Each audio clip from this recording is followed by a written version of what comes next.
Welcome to the Dark Imperium dive bar. What can I pour you?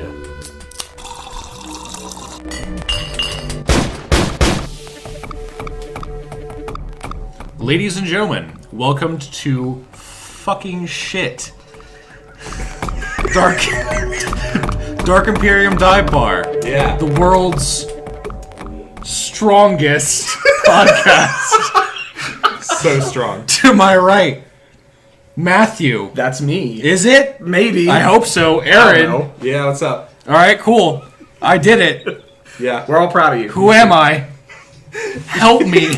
Help me. All right. Help me. All right. Help me. So, welcome everyone to the Dark Imperium Dive Bar podcast. We're here with Taylor and Matt and myself, Aaron.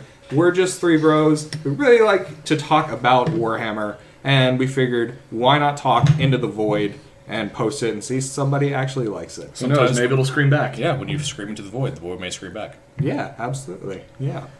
So today we just want to kind of get started by introducing our armies, kind of maybe when and what got us into 40K. Just a little backstory on us.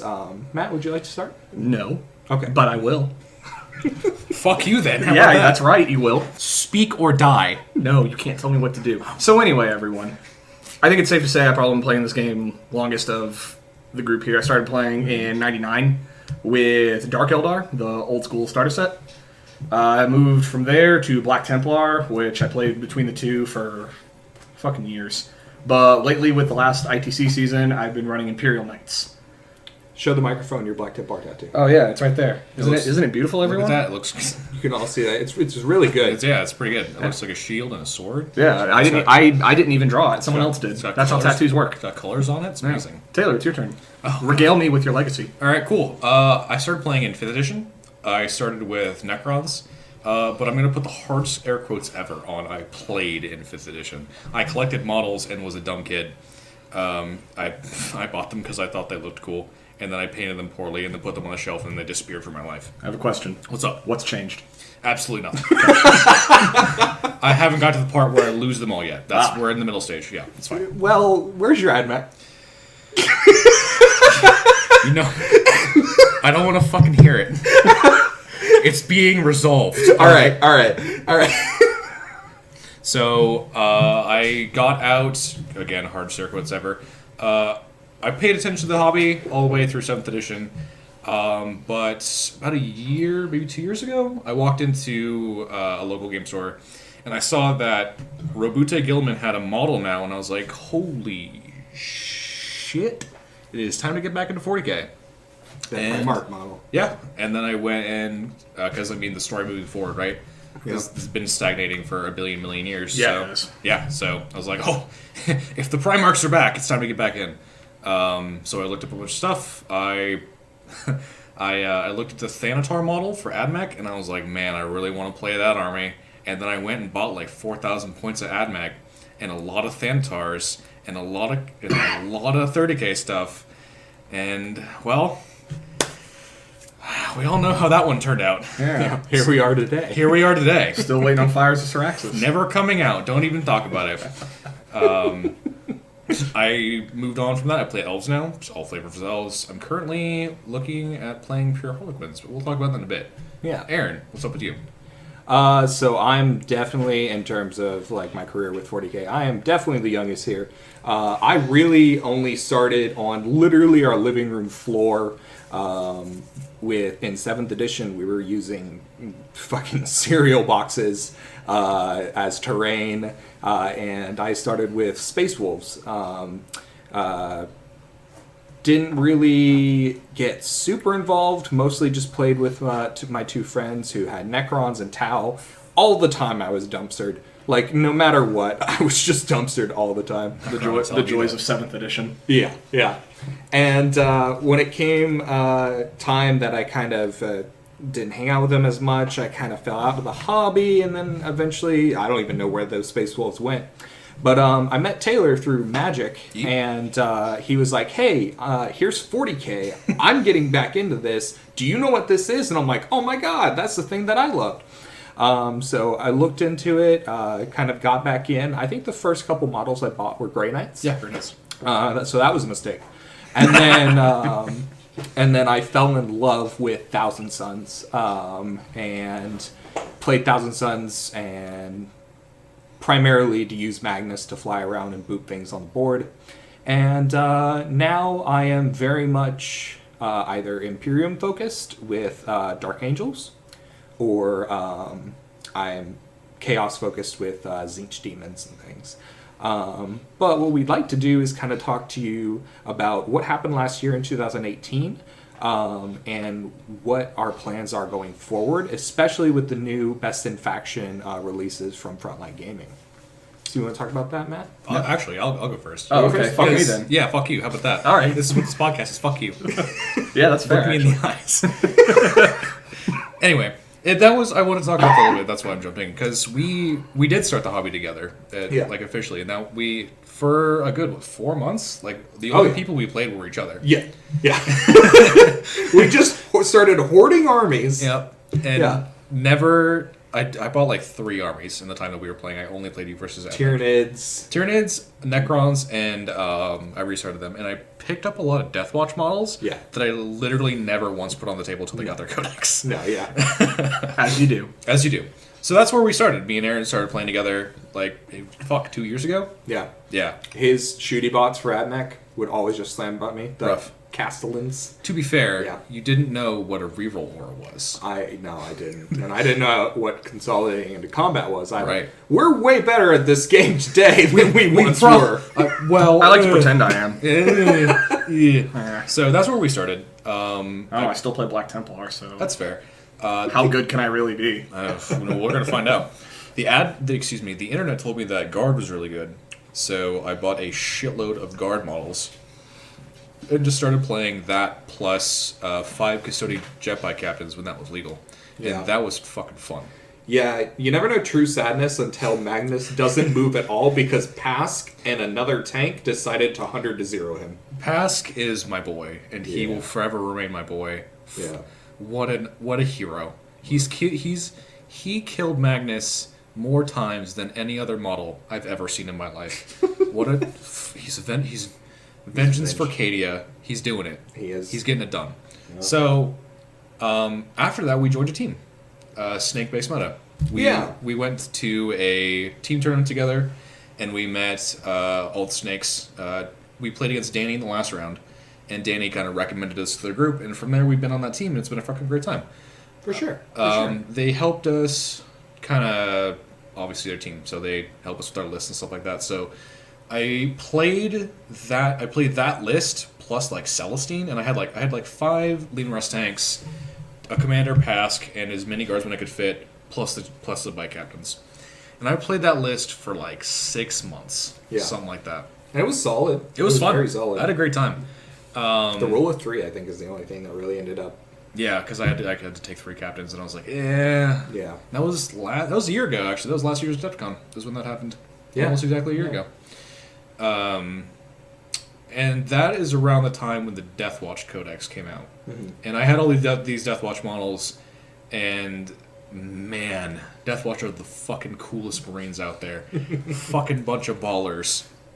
They play like Marines should. Awesome. So I kind of replaced all the Custodians, and then the Knight Codex came out, and I bought a Castellan, and I played... As you do. As an Imperial player. As an Imperium player, I have to play with at least 3 books or I'm doing it wrong. Yeah. Now, I can play with 4 books. Mm. And that's... Yeah, add 1 book to the pile. Amazing. This is the best time of my life. So I played that list for a while until the last GT that we went to, which was Ursa, which is the local GT up here for Alaska. And I kind of got absolutely mega dumpstered. I went 2 and 3. I only won matches where there were no knights. And that got me so unbelievably frustrated that I just... I bought your Dark Eldar and all your...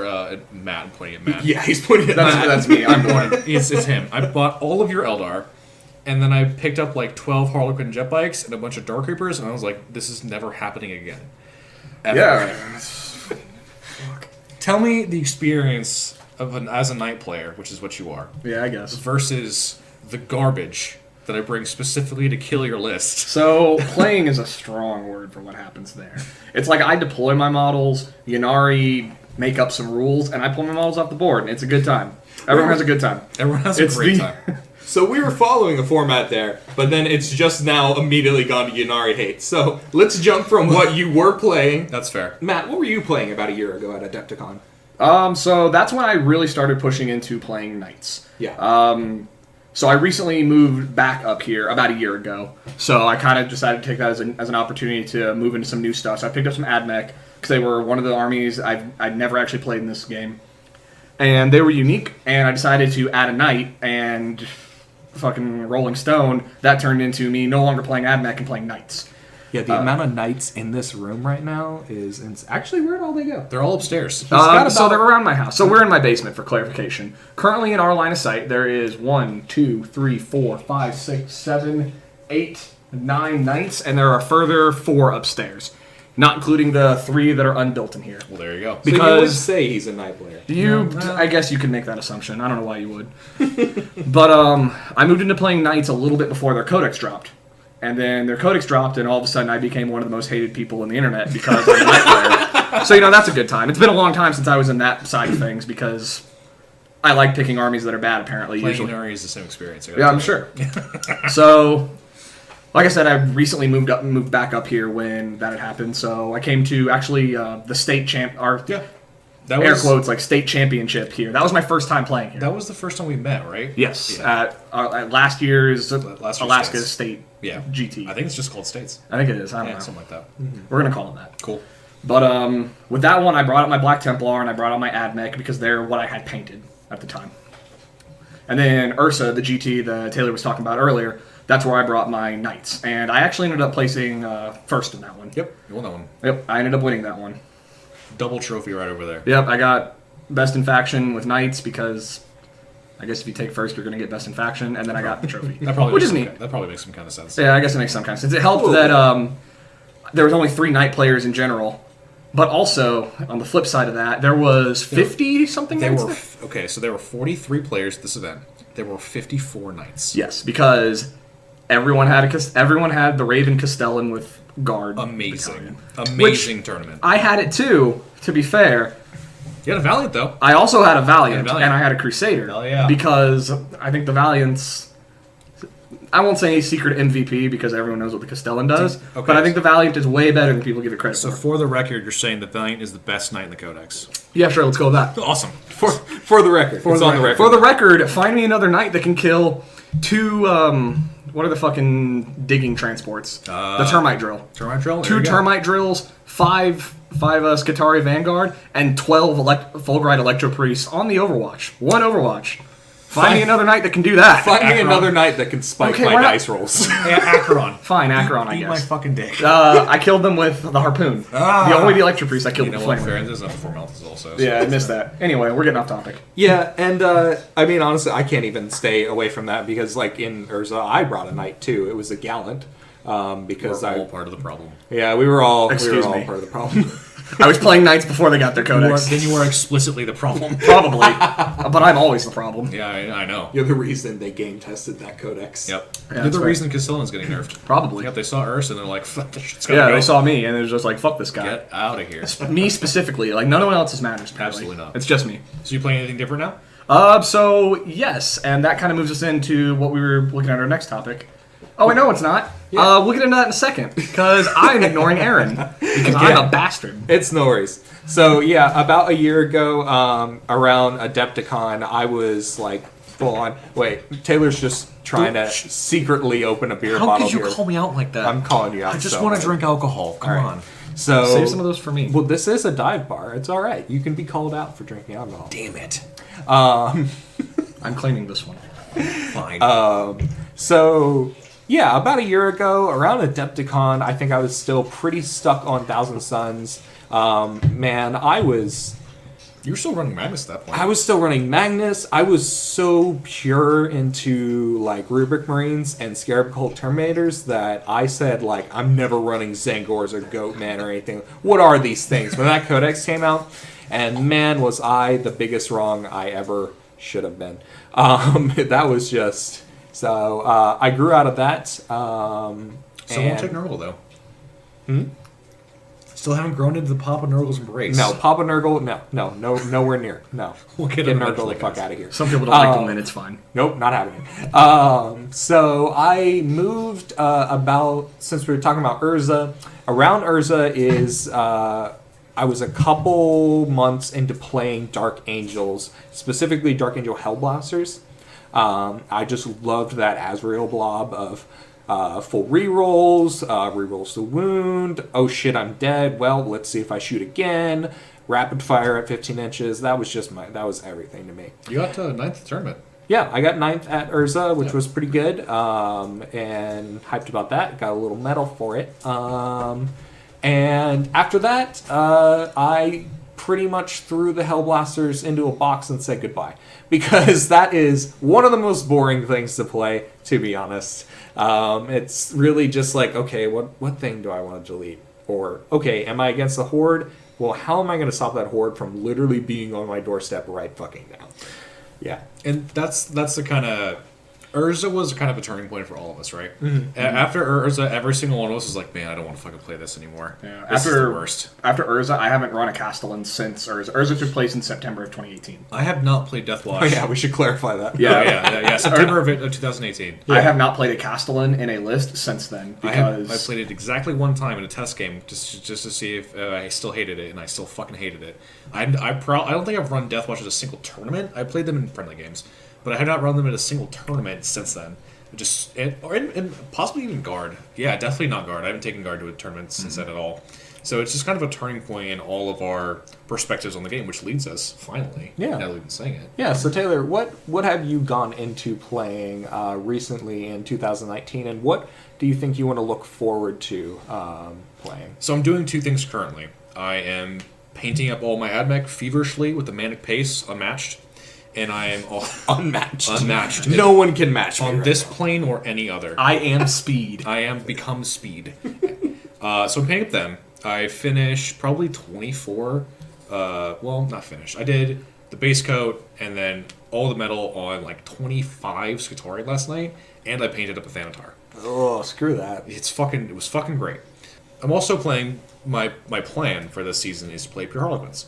Harlequins are easily my favorite army in the game. I love their fluff. I love the way the models look. I really enjoy how the army plays. And quite frankly, I'm just really, really sick of Ynnari. I have no desire to play Imperium anymore. I try to go back to them every so often, and it's not as fun to play Imperium as it is to play Elves. So it's just hard stop. Yeah. I just enjoy their playstyle a lot. So I painted up like 2,500 points of Harlequins. They're still getting there, but they're all tabletop ready. What do you feel is missing? If you had to like pluck something out of here, what do you feel is missing between when you set down an Imperium army on the board? Mm-hmm. What are you feeling like you're missing out of rather than playing elves? There's a couple things. The one is obviously the raw speed. Yeah, elves can move around the board, which means you get board control, which means you can grab objectives, which means you can get into combat with the things you need to get into combat Very with. big in ITC. Huge. Yeah. Hold more is probably the most important of the two secondaries, in my opinion. Recon's great. So they just have a lot more board presence. I feel like when I'm playing elves, all of my units can be impactful. Yeah. They can all make a difference in the fight I'm trying to fight. I do not feel like that with Imperium. I also, when I'm playing Imperium, the most frustrating thing in the game to me playing Imperium is coming up against a hard save, like a 2-up armor save versus my AP 0 stuff, and then a 3-up invuln versus everything else. Being an elf, I can just jinx you. And that's rerollable because I'm Ynnari and I can take the relic to reroll that cess to almost always get it off. Right. So I could just jinx you so you have a worse save. Yeah. So I feel like no matter what I have on the board, like I was playing against Matt maybe a month ago, and a knight had like 10 wounds left. Yeah. Jinx and Doom. Guardians come down, they shoot it, they do like 8 wounds, and then I double shoot them. That's a 180 point unit that has a strength 4 gun that did 10 damage to a knight. Yep, and that was a Knight Crusader. Yep, not never. I'm probably never going to get that feeling playing Imperium. Like Deathwatch, it comes really close because Deathwatch shooting, especially with Stormbolters, is fucking cash. Aggressors can put out shots. Aggressors can. I've stopped playing aggressors. I'm almost solely playing vets now whenever I play Deathwatch, just because the Storm Shields are 2 points now for Deathwatch. They're a lot cheaper. A veteran with Stormbolter and Storm Shield is 20 points. That is amazing value. Yeah, it is. So that's it. Just doesn't compare. And the elves have a lot more tricks. They just have a lot more synergy. And I think that's a big thing, is that all of the units interlock and work together. I don't feel like that, and even from different codexes, right? Because I can cast Doom I can cast Doom from Eldrad onto whatever I want, and my Skyweavers now just delete it if it's a vehicle, or my Talos just delete it in melee if it's an elite. If it's like say Blight Lords, I just chop them, stuff like that. I just don't get that with Imperium. But you've been moving away from Yannari recently? I have. I have absolutely zero desire to play them. And that was against you. We both played lists that we were trying out, and we were both like, man, I hate this list for completely different reasons. I think that was the game that my Reapers shot 8 times in a 3-round game. Yeah. And I was like, man, this sucks. I do not like playing this. Yeah, that was interesting. It's not fun to play against either, just in case you're wondering. I bet it sure is not. It sucks when your opponent gets to do twice as much as you. And that's and like I don't want to go off on a super big tangent on Yannari, but that's like the whole thing, right? Yeah, we can go into Yannari a different time. And who knows? They're supposedly next month. Right, next month something's happening in White Dwarf. We'll definitely talk about that when that comes out. Yeah, but for sure. Right now, we can complain all day. We're really good at it. We're not going to do that yet. Yeah, that's for future episodes. But you're talking about Harlequins now. I am, yeah. So like I said, Harlequins are my big favorite army. I just think they're the fucking coolest. So I built a list. It's super fluffy. Not that that really matters, but I just think it's a neat bonus. I painted it up. I'm doing like a card scheme, so everybody's white.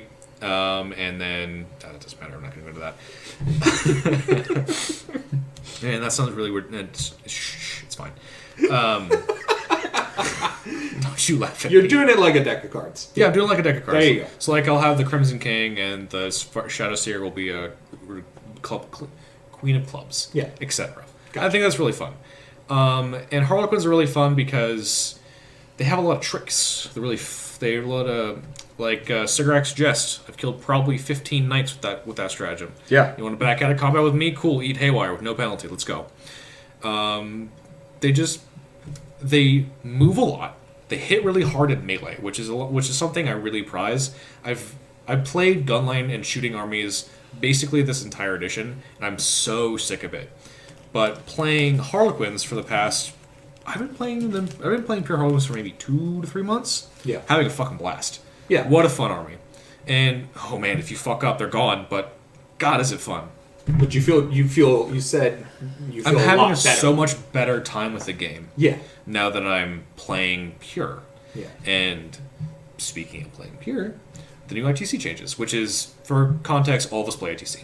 Yeah. Even in practice for fun games, or for fun games, we all just play ITC. Yeah, it's very rare we break out like tactical objective games or anything like that. And I think the last one I played was like with you. Yeah, I do enjoy some of those maelstroms, but honestly, they have no business, and like they don't really have a business in any true competitive sense. And honestly, if you're trying to play even like for fun competitively, because at least here in the United States, people like to win. Yeah. So we like to play games that have an even footing for both people to play, and Maelstrom just doesn't do that. Yep. We all know that, but sometimes they're just fun. Yeah, But so- yeah, for the most part, we play ITC because it keeps us in practice working with that, and Yep. it leads to a more fair gaming experience. That's what all the events here do. That's what everybody else does here. So that's just what we play. Yeah. And recently, maybe 2 weeks ago, Yeah, something like something that. like that, they changed how the way ITC calculates scores. But they also changed the way that the scores are given to you on a player basis. So, before, it used to be your largest detachment is your army for the purposes of scoring an ITC. Now, it is if you are not 100% pure that army, you are put in one of the super categories. Yeah. Obviously, Orcs and Tower aren't affected because, well, I mean, maybe they'll do something for their clans, but I really don't think that's the thing. From what it sounds like, from what they've been saying, their example was 3 Space Marine chapters. Right. As long as they all come from the same codex, Okay. then they're counting that as pure. So, like, for example, with Space Marines, you could have an Imperial Fist Supreme Command, or you could have like an Imperial Fist, Spearhead, Sure. an Ultramarine Battalion, what have you, a Dark Angel, whatever. Right. They actually They all have the Adeptus Astartes keyword for Right. tracking. Yeah. They actually have a table that you can download. It's a little Google yeah, Doc cool. on Frontline Gaming that shows the breakdown of no matter what clan you are under the Orc Codex. No matter, I think it's even the same with Hive fleets. Yeah. Unless you mix Hive fleets with GSC, then you become something completely different. Yeah, You Forces become of, Tyranid. yeah, Forces of the Hive Mind, I think Something is what they're like called. Is it? Yeah. Something like that, yes. Yeah. That's fun. Yeah. Yeah. So that has changed the way all of us build lists. Yeah. I was already going to play Pure Harlequins before I even knew that happened, but both of you guys, if you want to talk about, say, Aaron, Yeah. if you want to talk about what the ITC changes meant for you. Yeah, I was really I've been really focused on Dark Angels. I really was playing around with Ravenwing a lot, trying to figure out how to make Deathwing work better. And I love the Dark Angels to death. They're definitely my favorite Imperium faction. They're just a bit costly. And Well, they're a Marine. yeah, well, they're a Marine faction, yeah. So I've moved a little bit away from that, and since I love everything Tzeentch, and I love the fluff of Tzeentch, as Taylor had pointed out, with my resistance to include Nurgle in anything. I love Tzeentch Demons so much that when I heard that there's just a Tzeentch category, I'm like, oh yes, I'm all about that. It's the time. It's the time. I'm breaking out my 120 pink horrors. I'm gonna build a list that's probably gonna be mediocre, but we'll see how it works out. It'll be fun. But yeah, I kind of really like the more fantasy aspects of this game. I really like the magical aspects, like I said, the Thousand Suns and I mean, the first unit you bought was a fucking paladin. yeah. So I've always stuck around like magic armies. I don't think like if there is ever a list that I run without a psyker, I feel like I am missing something. It's like Gross. It's like if I left the house without a wedding ring on, which I'm. Yeah. You're not married. Are you married? Did that happen? Are you Aaron? Do you have something to tell us? Yes. I'm married to get out of the dorms. Okay. We'll go into that one later. So, Yeah, we can do that a bit. so yeah, I always need to have a psyker. I love having that dominant psychic presence on the board. And as silly as it sounds, I'm going to be bringing a Lord of a Change to our next event. I want that +2 to casting, and I'm going to deep strike it and try to boop some knights with it. Hey man, 16 wounds, 3+ invuln, half damage. Let's go. Bring Big Bird. Yeah. Yeah, bring Big Bird. Big old bird. Big Not bird. half damage. Big bird. Just reduced by 1. Oh, that's but yeah. significantly worse. Big bird. There's still some. That's fine. And there's Basically wave serpent. plenty of other really cool Willer traits too that I can give a try. But, Yeah, totally. But really, yeah, that's the factor with that, and trying to factor in flamers as well. Buffing up the flamers' strength with how many, because a flamer unit can put out D6 auto hits at AP -1 damage. 12 inches. At 12 inches. So you can deep strike them in, and as long as you have a change chassis nearby, they're strength 4, boon of change, strength 5, and then if I wanted to work in Thousand Suns, Mule Vortex Beast can make them strength 6, so there's a lot of really cool and fun things to mess around with, and I think I'm going to be toying around with that. So, yeah, that's the direction I'm thinking of heading. Matt? So Our competitive man, Yeah. our Yeah. GT winner. Yeah. Our GT what do you think? winner. Oh my god. Well, I'm making the big weird decision, and I'm not continuing to run Knights this season. Oh my God. Because while with the change to Best in Faction, Knights get worse. Like hands down, not being able to take the CP battery of Guard or Admech hurts them. I don't think they're unplayable. I think they're fine. And I didn't it's- even think about that. Yeah, and it's Yeah. only if you care about Best in Faction, right? It is. And- So Knights are still very viable if you're looking to run a soup list, Right. Which I think is, I think the people that really just want to win competitive tournaments are going to continue to do They're that. absolutely not going to care at all. Yeah, which is fine. Like Yeah. that's fine. We're all making a choice here to go Right. Best in Faction, single faction. So, Everyone has a goal. yeah, we've got our goal here, and knowing that, I know if I continue to do Knights as a solo faction, I'm not gonna win big major events, most likely. Probably not going to have fun either. Probably also not gonna have fun because for a couple reasons. One, while Knights are quite good by themselves, they have large holes, as we were talking about before when Taylor and I played. Yep. If I go against certain lists, I just lose. It's technically possible for me to win, but it's very unlikely. If I go up against Harlequin jet bikes with haywire cannons, and they've got Doom, I'm basically just done. I remove probably at least 1.5 Knights a turn. Pretty much. And I've only got, in this current list, I've got 6 Knights, 2 of them being Armigers. Yep. So... But, so this ITC season, I'm actually looking at making a huge left turn, and I'm going to be running Adeptus Sororitas Hell yeah. for this season, because I still have, now with the new points changes, about 1,100 points of old Metal Sisters. Boy. And so I'm looking at picking up some more, and hopefully by the next major tournament here, I'll be running Pure Sisters. The next major tournament states in like a month? Next month, yeah. Next month, cool. Next major tournament, yeah. So we have another RTT coming up in about 2 weeks. Yep, and the next RTT next tournament after is Just scared me. I was like, wait, there's not an RGT before states. Yeah, there is. No, the next RTT is actually tomorrow. Yeah, that's right. There's one out in the next town over. In the Valley. The Valley. That's the scary escalation. place. Is it escalation? That's the escalation. How is it? Oh yeah, that's right. It's not. I thought it was an RTT. Nope. The next RTT is the one here in town. Glad I'm not going. Yeah. Yeah, next week. We have other more important things to do. Significantly more important. Yeah, like D&D. Like B nerds. Yeah, B nerds. Big nerds. Antisocial nerds specifically. Playing Warhammer is not being a big nerd. No, not at all. It makes you big, it makes you big, cool, and big, strong. We're talking Huge cool. about the coolest. I don't wear thing leather ever. jackets for no reason. Exactly. We all wore leather jackets today. Yeah. We all know how cool we are. Yeah, we're super cool. Exactly. I really wish we didn't. That's just something we're gonna have to live with, Aaron.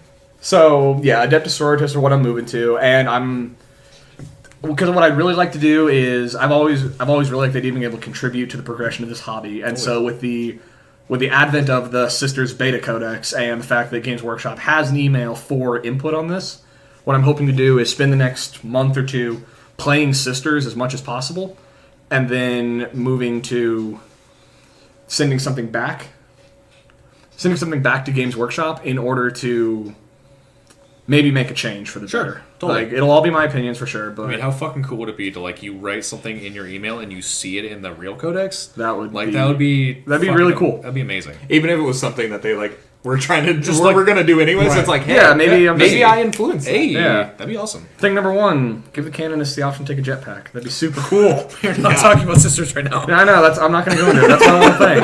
I haven't even needed to play it that much to know, just Please. Jetpacks, do please. this. Help. Yeah, that's and I guess that's ultimately the thing, right? Is we're all a part of a gaming community. A lot of really big changes have happened right now, and we have seen a split in goals amongst the players, but we haven't seen a split in who we are as the gamers for this. And so hopefully we can move forward, continue to provide feedback, and those who are impassioned about a certain faction, they can provide that feedback to Games Workshop. And that's the really cool thing, right? Because the ITC change obviously doesn't affect anybody outside ITC.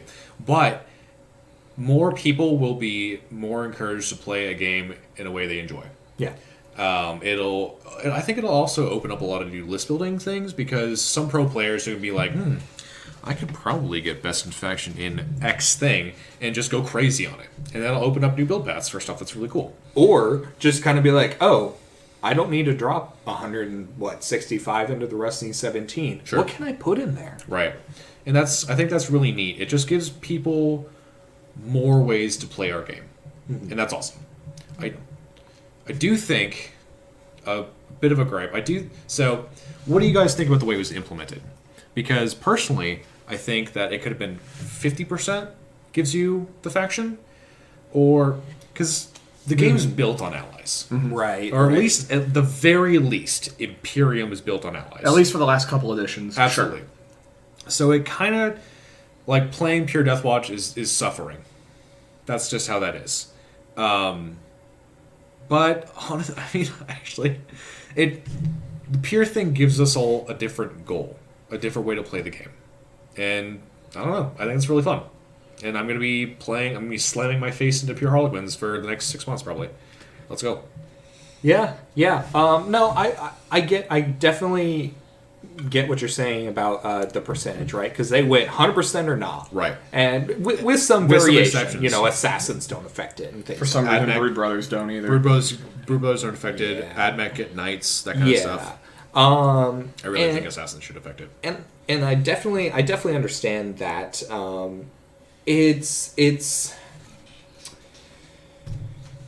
it's odd because if you did do any sort of ratio, suddenly you're trying to balance best in Yeah. faction for everything Sure. with that ratio. So now Right. what's really nice about a best in faction 100% change is each category has its own sustained balancing. Sure. Because the best Blood Angels list is still going to go against the best Blood Angels list. Sure. Rather than the best 75-25 Blood Angels list, 75-25 with this other stuff with Blood Angels list. Like so Sure. yeah, I think I think it's at the very least it's an interesting change that will shake up the way people play the game. yeah. And that's the more important thing. Yeah, Totally. I feel like trying to implement a percentage system for best Right. in faction. I think that'll be one of those things that's destined to fall flat. Absolutely. Just because at the end of the day, like speaking as a knight player, like all I need is 165 points for a Yeah. Rusty 17. That's Sure. all Yeah, I need. totally. What percentage is that of 2,000 points? Like Not, I don't want to 50, do not math. it's 50. It's 16.5%. There you go. Like I don't want to. no, it's less than So that. fucking- I can't do math. Some fucking quick math right there. Yeah, I did, and I did it no. wrong too. I did it wrong too. I think it's 8.25, something Yeah. like that. I don't know. I don't do math. I have calculators for that. My point being, the percentage that certain armies need from a soup to be worthwhile is so small. I think trying to make if you have this percentage of it, then you're still Right. technically best in faction. It's just destined to fall flat because Yeah, it doesn't- knights need so little to get those command points. It doesn't and then you change start anything, building yeah. on the problem that is the Castellan. Right. Right. Because I ran before the Codex came out, and I got to see like the fluff on the houses. I picked House Raven because because I think they're cool. Yep. And then the Codex came out, and I found out I had one of those competitive households, and I went, "Oh, that's really cool. Oh, jeez. That's neat." And then I went to the Castellan and Call's Wrath, and I did what every other person on the internet didn't and went, "Wow, that's really good." pretty good. And I did it because why wouldn't I? I mean, I did it for like 7 months. Yeah, everyone did. I don't think you should knock people for playing what's competitive, especially in competitive settings. We're Like, we're here to win. We all play in a competitive setting. Yeah. There's absolutely no reason that any of us should knock. Someone who's trying, yeah. People are trying to win. Yeah, exactly. That's In a what we do. competitive setting, there's no such thing as like a cheese list. Yeah. You are there to win. It's like hard stuff. Yeah. So yeah, there's the idea that taking the competitive option to a competitive tournament is somehow bad Yeah, is that's- ridiculous. No, It's absolutely, laughable. absolutely. And like the Ursulus that I won with, like Sure. all it took, I had one guard battalion. I had the bare bones guard battalion Yep. with some mortars in my infantry squads, and that's all I needed because that gives me more command points. And this was before the strategic restraint. I think is what it's tactical called. restraint is what it Tactical is. restraint, the one where you can only regenerate one command point a turn. This was Right. before that. Sure. So I had my warlord was a company commander, and I was a Keeling Grand strategist So did I. because everyone did. And that's Because how why I wouldn't you? I did as well. Yeah. There you go. Everyone had that because it was the best choice. Yep. Just objectively best. Yep. And so just regaining those command points is what allowed the Knights to continue to function. Totally. So going back to what we were talking about with monofaction for best in faction, I think there was whether it sits well or not with people. Yeah. I think this was the only way to try and implement something like Sure. this. Totally. All right. Yeah. Cool. Well, on that note, since we were trying to do math in a diet bar, we're going to go ahead and take a break. And we'll get back here and probably talk about some chaos stuff. Might do some shots. Who knows? Let's do some shots right now. Yeah, let's just do that. Hell yeah. All right, everyone. Now that Taylor's done doing shots of candle wax, we're back to Delicious. We're back to talk about some chaos. We're going to be going over a couple of the new units that came, some of the rules changes that came from Vigilus Ablaze. So I think we should start with Big Boy himself, Abaddon the Despoiler. Yeah. So we all played in a team tournament about Yes. a week ago. And Yeah. all of us used the new units. So we're kind of speaking from that experience. Yeah. Me So- and Matt played on a team. You used Chaos. I used Black Legion Yep, because I used Harlequins because I'm trying to get practicing with that. Yeah. And then And Aaron. then my teammate played Black Legion, use the Abaddon, master executions, havocs with chain guns, Totally. things like that. Cool. Yeah. So, yeah. Yeah, why don't you kick us off? Yeah, sure. I guess I will. Let me think of words to say. So, new Abaddon, as I'm sure everyone's aware of, has received some major buffs, and I don't think he even increased in points He stayed the same. at all. Yeah, he stayed exactly the same. Yeah. For those of you not tracking, he got an extra point of strength. He got an extra wound. His weapons all got increased. His reroll got better. How did his reroll? Because that's really important. It's very important. I think might be one of the best things to change about him. Previously, his Lord of the Black Legion was reroll any failed hits.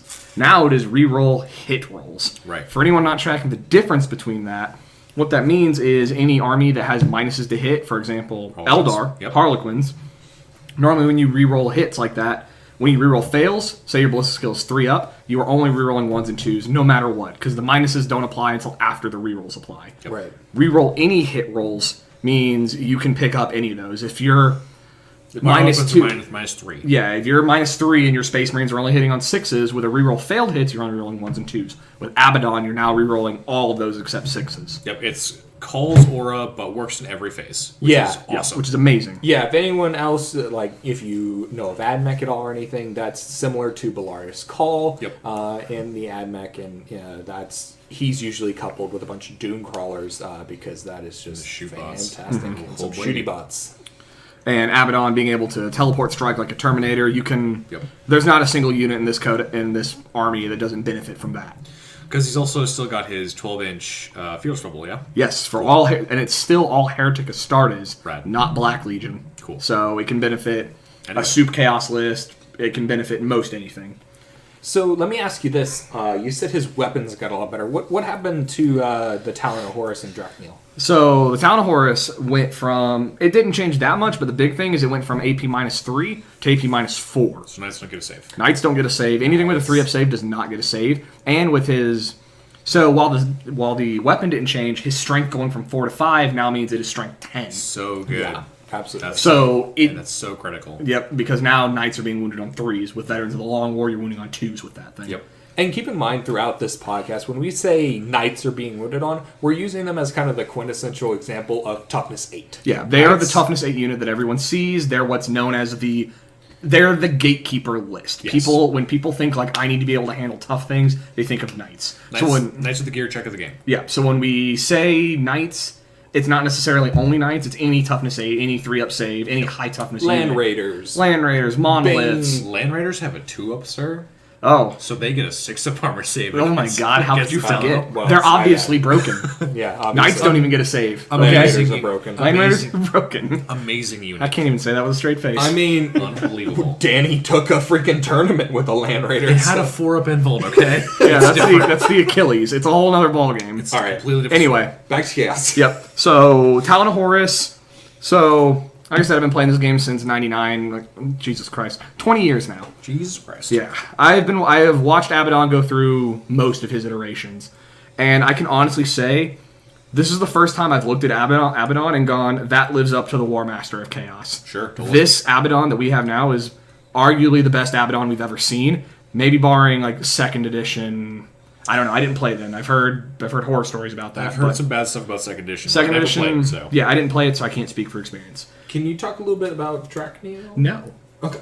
Okay, cool. Neat. So Draknian really only received one change, but it's a fairly crucial change. It went from D3 damage to flat 3 damage, which, as I'm sure Fucking awesome. most people, I've met very few people that disagree with this. Flat damage is always better than randomized damage. Oh, yeah. Even if this went from damage D6 to damage 3, I'd still rather have damage 3. I will always take damage 2 over damage D3. Yes. Every time. For the pure reason of reliability. Yep. Every wound you putting in, you know how much it will do. There's none of this, oh, if I just roll this high, it'll kill it. You know exactly what's going to happen. So going off weapon stats and roll changes alone, his abilities increased in the ballpark of maybe 40 points, and he stayed the same.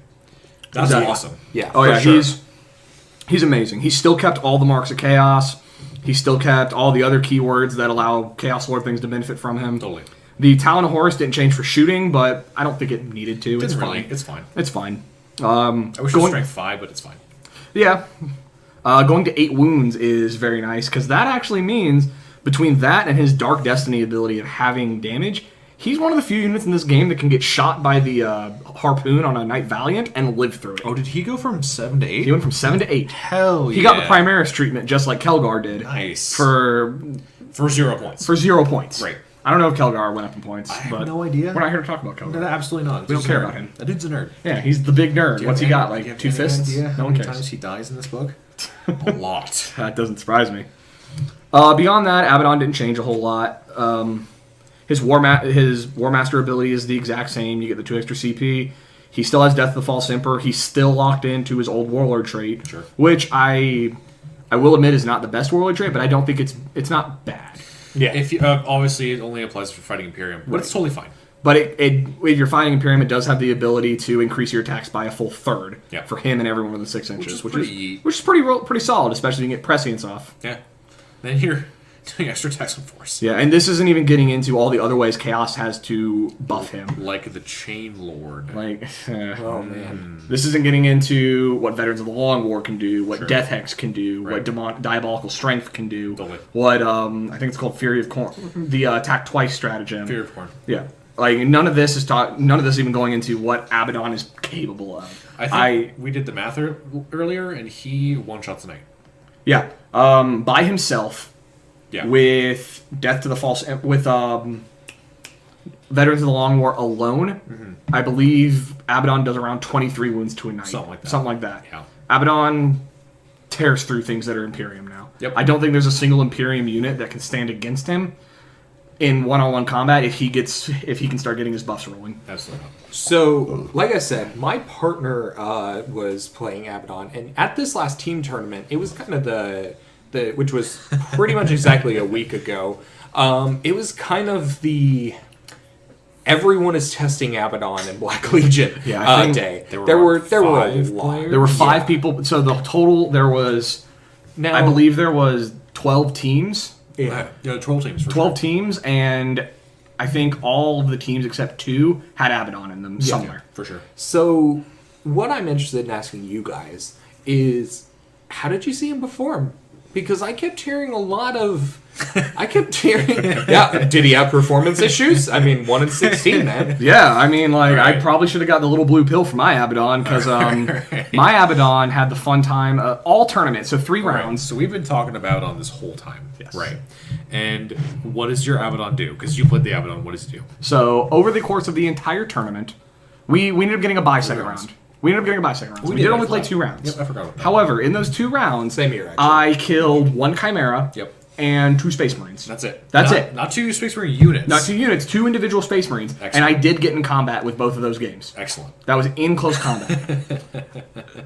I hate to say, like, oh, I just rolled bad, because it's an excuse. Like, Well, I mean- that sounds like an excuse. But Against that Whirlwind Hyperios, you got into combat. You did 8 wounds. I got eight Eight hits hits. because Right. of Veterans of the Long War with the Talon of Horus alone. Yeah. I got 8 hits because I put Drachni into the Marines, which killed the 2 because they Right. were what was remaining in the squad. And then you rolled 6 ones. I rolled 6 1s and 2s Amazing. because the Talon of Horus wounded it on 3s. Gotta love dice games. It was Yep. awesome. And was yeah, fucking it great. happens. It wasn't a series tournament, so I'm not that upset about that.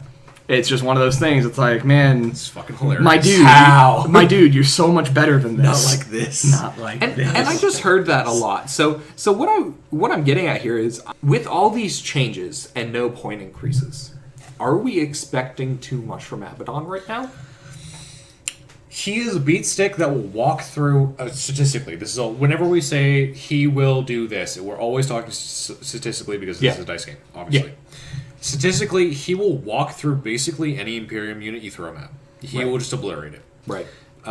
Obviously, this is a dice game, Yeah. so that won't happen sometimes. Yeah, I think there are going to be people that expect too much from Abaddon because, like we said, he very much has the potential to solo a knight all by himself. But I believe maybe, but I also think he absolutely has a place in Chaos now. Right. He did for sure. He did before, and he was still good. It's not like these It changes. wasn't common though. Right. It's not like these At least changes not in our absolutely. meta. No, not at all. It's not like these changes absolutely put him over the top.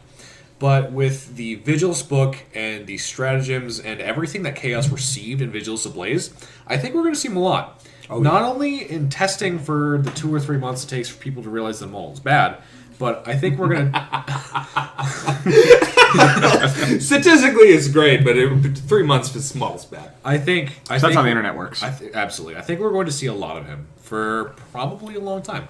Because I really like a lot of the chaos stuff in this book. I think some of it is really good.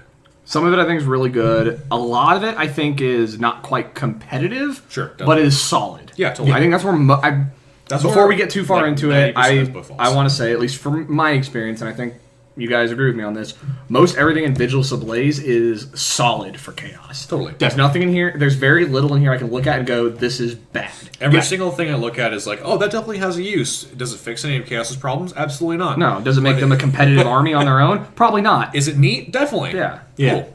Yeah. So do we want to talk about our games? No. Well, That's the end. Later, folks. Fair enough. we'll pepper in our experiences in the game. Yeah. Sure. Let's move on to the next HQ that we really want to talk about here, the Master of Executions. So my partner Josh, he was running the Master of Executions. Now, this guy, man, I feel like he did more work than our Abaddon. So I walked your last game against Danny with his Abaddon, and I walked away. So he got into combat with Abaddon. I walked away, and Abaddon was gone. Yeah, dude, he slam dunked Abaddon. Oh no! So, unfortunately, the Master of Executions got a little tied up with some infantry units, and it just took a long time to chew through them all. Sure. But once he did get in combat with Abaddon, I mean, let's see. So he has 5 attacks. He basically has Victor of the Blood games during a fight phase. You know, he can he can re-roll a hit roll, wound roll, a damage roll. Sure. That targets a character.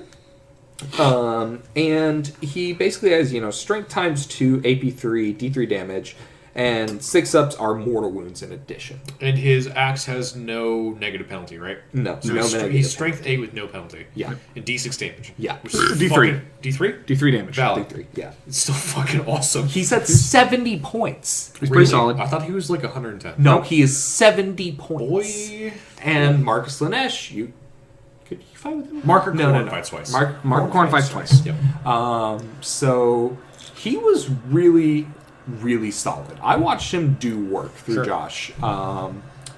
I gotta say, honestly, like as much as as cool as Abaddon is, and we may talk about the model a little bit too with Abaddon. As cool as so Abaddon fucking is, I really like this Master of Executions a lot. He's solid. If I can take another alternative alley looking at him, because I didn't play him, so I can't speak from personal in-game experience. Just looking at him, Yeah. I think he's definitely got some large weak points. He doesn't have an invul. He Biggest, doesn't have biggest an one invul. not having an invul. Yeah. He doesn't provide rerolls. Yes. He does nothing for your army other than yes. I'm going to try and kill that character. And he only gets rerolls himself against other characters. And it's reroll 1 hit roll, wound roll, or damage roll. Right. Yeah. So it's one of those for the whole thing, which is still good because one reroll is better than no reroll. Totally. Absolutely. But So here's where I think his role is, and what I think Josh did well was he didn't move forward. He stayed back the entire time. Mm-hmm. We were pretty oppressed in the game that we were playing, so we had to kind of hang back. This is your third game? Yeah, this was our third game. Okay. We were pretty oppressed and had to hang back, but still, there was opportunity for the Master of Executions to move forward, maybe get tie-ups on Obliterators, maybe try to do something like that. But as a backline, big intimidation unit, Sure. especially if you're trying to hold down objectives for only 70 points, that fucker's great. Well, countercharge is such an important part of the game. Yeah. Especially after Ursa, like we've been talking Oh yeah, about. and his heroic intervention. Yeah, It's 6 I know. inches. Yeah. Yep, it's 6 fucking inches great. if it's into a character. Sure, He's totally. very good around killing characters, Right. but that does help with what you're talking about, like the counter assault. Right, like Yeah. counter assault is so important. Before Ursa, I really did not understand just how important it was. That was a massive detriment to my list and a lot of what I lost because the units would just get touched, and then I would not be able to dig them out. Yeah. And so I would just lose games. Yeah. So him being able to just jump at stuff and being that threat all right, he's got 5 attacks hitting on 2s, so he doesn't statistically miss one. He wounds on 2s against most characters. He doesn't statistically lose a wound because he's only got 5 attacks. So he can one-shot a lot of characters. He's a threat. Yeah, He's a absolutely. 70-point, like, do you really want to charge me? Are you sure? Yeah. So I think that's pretty neat. Yeah, So, absolutely. personally, whenever I see a character that's designed to kill other characters, I always compare to the Emperor's Champion. That's Right. just where I'm coming from. Right. Black Templar. Exactly. Like, I'm weird like that. By the way, side note, the way I met Matt was someone ran. We talked about how like Taylor and I met Matt at the States tournament. For forever, I knew Matt only as just one image in my mind of this incredibly fanatical guy running up because someone said Black Templar and he went, Black Templar, holds up his forearm to his tattoo. Black Templar holds up the other side of his let me forearm. explain why I did that. We both knew him as the Black Templar guy. Which is fair. And the reason I'm like that is because Taylor was saying before that he loves Harlequins. Black Templar are my all-time favorite army in this game. I love the lore about them. I love the way they look. I dig the Crusader Not vibe. chastising you for it. No. Like, I don't even care if you are. I fucking love this army. Like, I would not have a tattoo. Yeah. Of the tattoo has some other meanings too, but I purposely incorporated Templar iconography because of how much I fucking love that army. For sure. And the reason I get excited because not a lot of people talk about them anymore. Ever since they lost their codex. Oh no, it's starting. I can go on for hours about Oh, that. God, I won't do that sorry. here. That's for a different episode. They won't even be here for it. You won't hear them. It'll just be me complaining for like 4 hours. Oh, good. But ever since they lost their codex, there's less and less people that play them, or at least that go out and play them. And so it's always really cool for me to meet other people that play Black Templar, which is why when people talk about them, I get excited. So please, compare it to the Emperor's Champion. So, personally, I think the Emperor's Champion is a better character killer. Well, the Emperor's Purely because the Emperor's Champion he hits with a Relic Blade. He hits at Strength 6, AP 3, D3 damage. Yep. He has a 2+ armor save, whereas the Master of Execution has a 3+. He's 2. He's a 2-up. Cool. The Armor of Faith is a 2-up armor save and a 4+ invulnerable save. So he's already got that over. Got an him. invuln. The Emperor's Champion is 65 points. He's cheaper. Nice. The Emperor's Champion gets an extra point of strength and an extra attack against characters and monsters. Does he get +1 to wound as well? No. Oh. There's a way to give him another point of strength through Hellbrick, but that's we're comparing these in a vacuum I right thought now. I got a +1 to wound. I wish. But we don't get veterans of the Long War. Fair enough. No one gets. He rerolls all failed hits and wounds against characters. That's mostly what it was. I see. That's the big thing I think that separates And him. he's 65. He has 65 points. Okay. So So I he's think definitely better. As a character killer, I believe he's better. What the Master of Execution has, that the Emperor's Champion doesn't, is Warp-Sided Butcher, which is his ability to heroically intervene 6 inches. Yeah. The Master of Execution is a better counter-assault than the Emperor's Champion. For sure. Totally. The Master of Execution, you put him in a unit, and you dare people to come at you. Which is why The Emperor's Champion has to go out there and get them. Which is why I'm saying I really think he's a much better backline. I'm a 70-point threat. I agree. Try me. I agree. And the 5-point difference out of 65 to 75 Is points really big. is fairly small. Yeah, they're both like, hey, you want to jump a character back here? Cool. I'm gonna punch at it. It's gonna be fun. The only Master Execution is strength 8 though. he is strength 8. The Emperor's Champion is strength 7, But he but does reroll. he rerolls all failed wounds and he Right. rerolls all failed hits, which I think balances out. Definitely. Yeah, Especially definitely. helps against like Demon Princes. Yes. And I don't think the Master of Executions is really... Yeah. I don't think he's super competitive. Maybe not. And he's definitely not designed around T8. No, absolutely not. Don't get him that. That's a long war can help, but don't just You don't want to throw him into a knight. No. No, that's not what he does. He will just die. I mean, you could get the reroll if that knight's a character. Hey. But yeah, no, that's not what he's meant for. He's definitely not. That's... Yeah. He's for other Marine characters. For sure. That's what he does. Which the is o- unfortunate because everything in the universe kills Marines. Yes, it's not like it's very hard to be a good Marine killer. Yeah. But he does do it, and he does it fine. I think his place in a competitive list is, like you were saying, is a counter assault, and the fact that he's a 70-point HQ.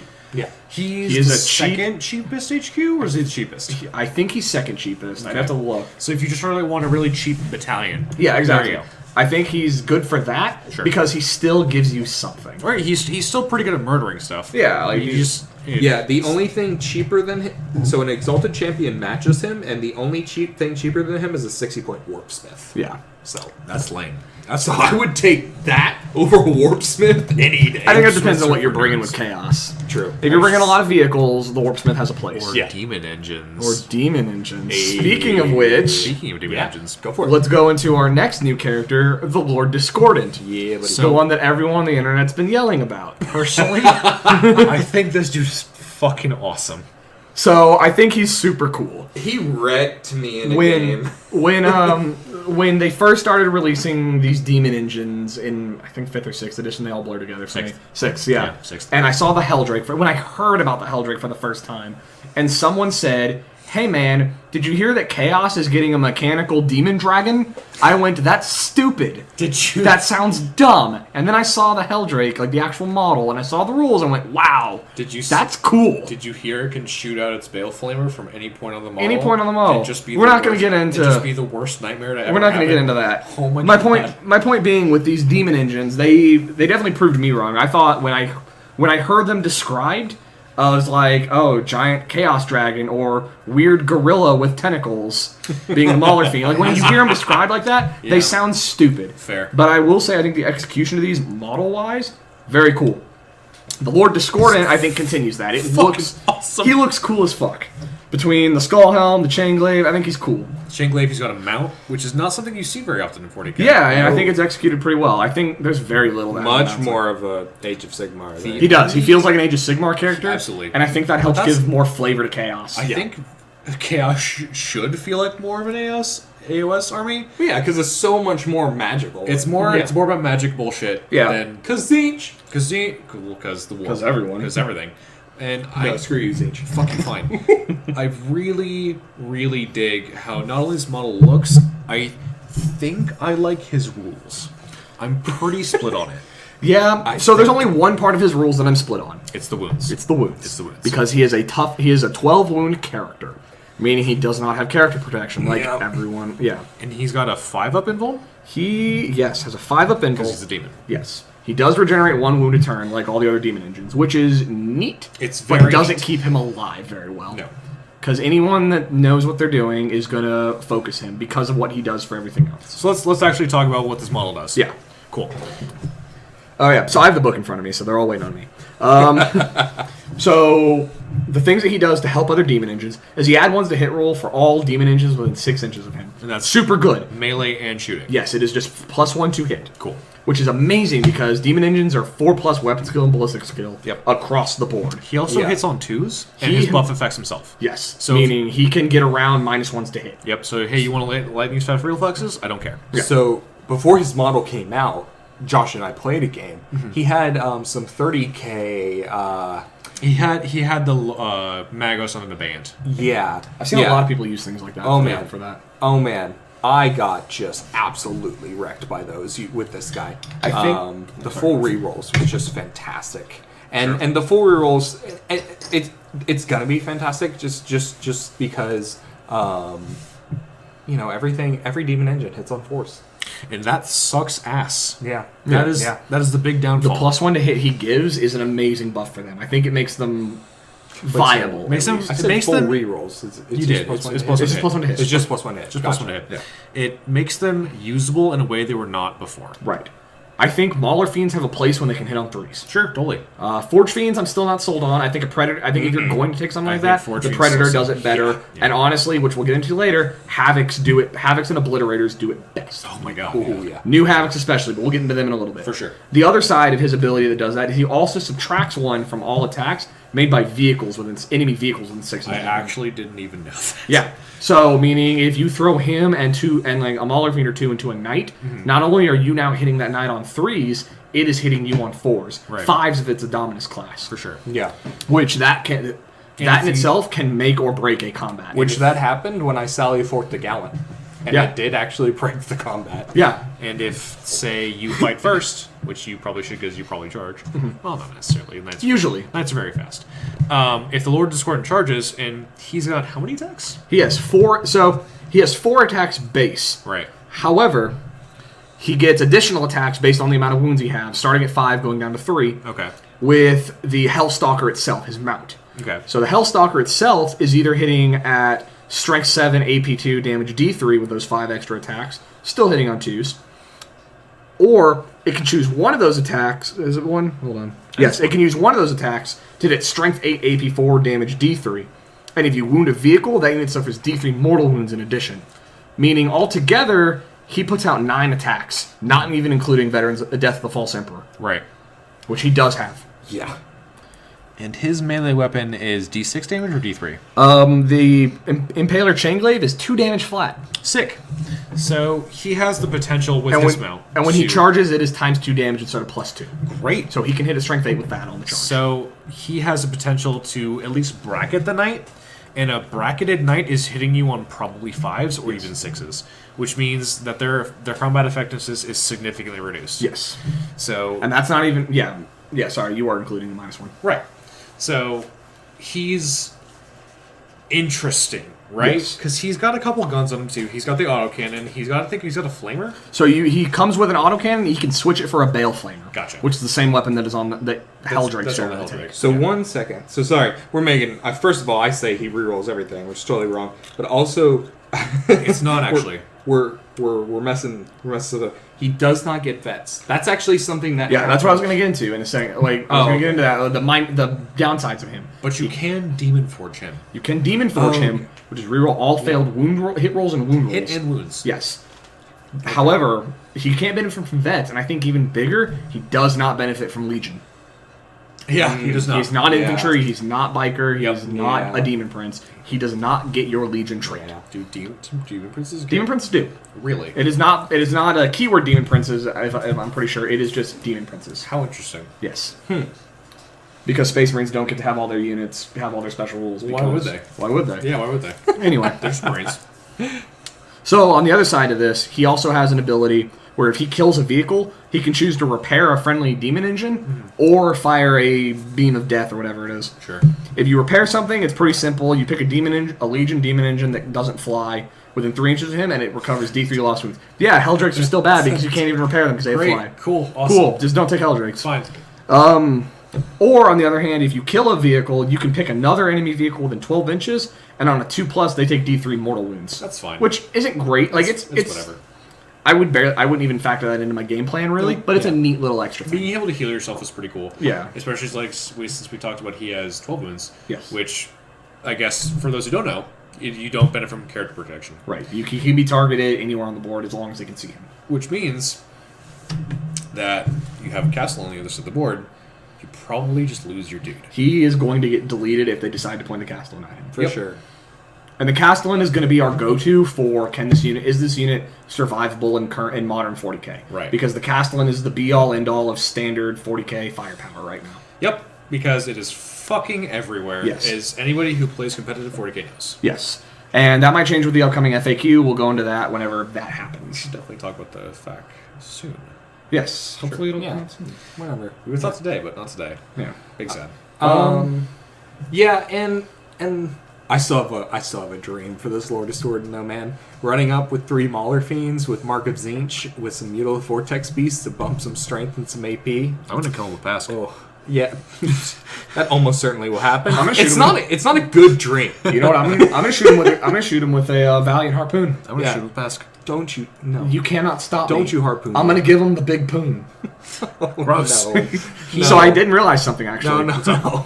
So he actually has Mecha Tendrils as well, which is 2 additional attacks, meaning he puts out 11 attacks. That's pretty high. At varying strengths, but it actually ends up making him not that bad in close combat. Still have bullet attacks, makes him hard to tie down in combat Yep. because, I mean, depending on the chaff unit that you touch him with, Yeah. he could potentially fight a way out in like 2 turns. Yeah.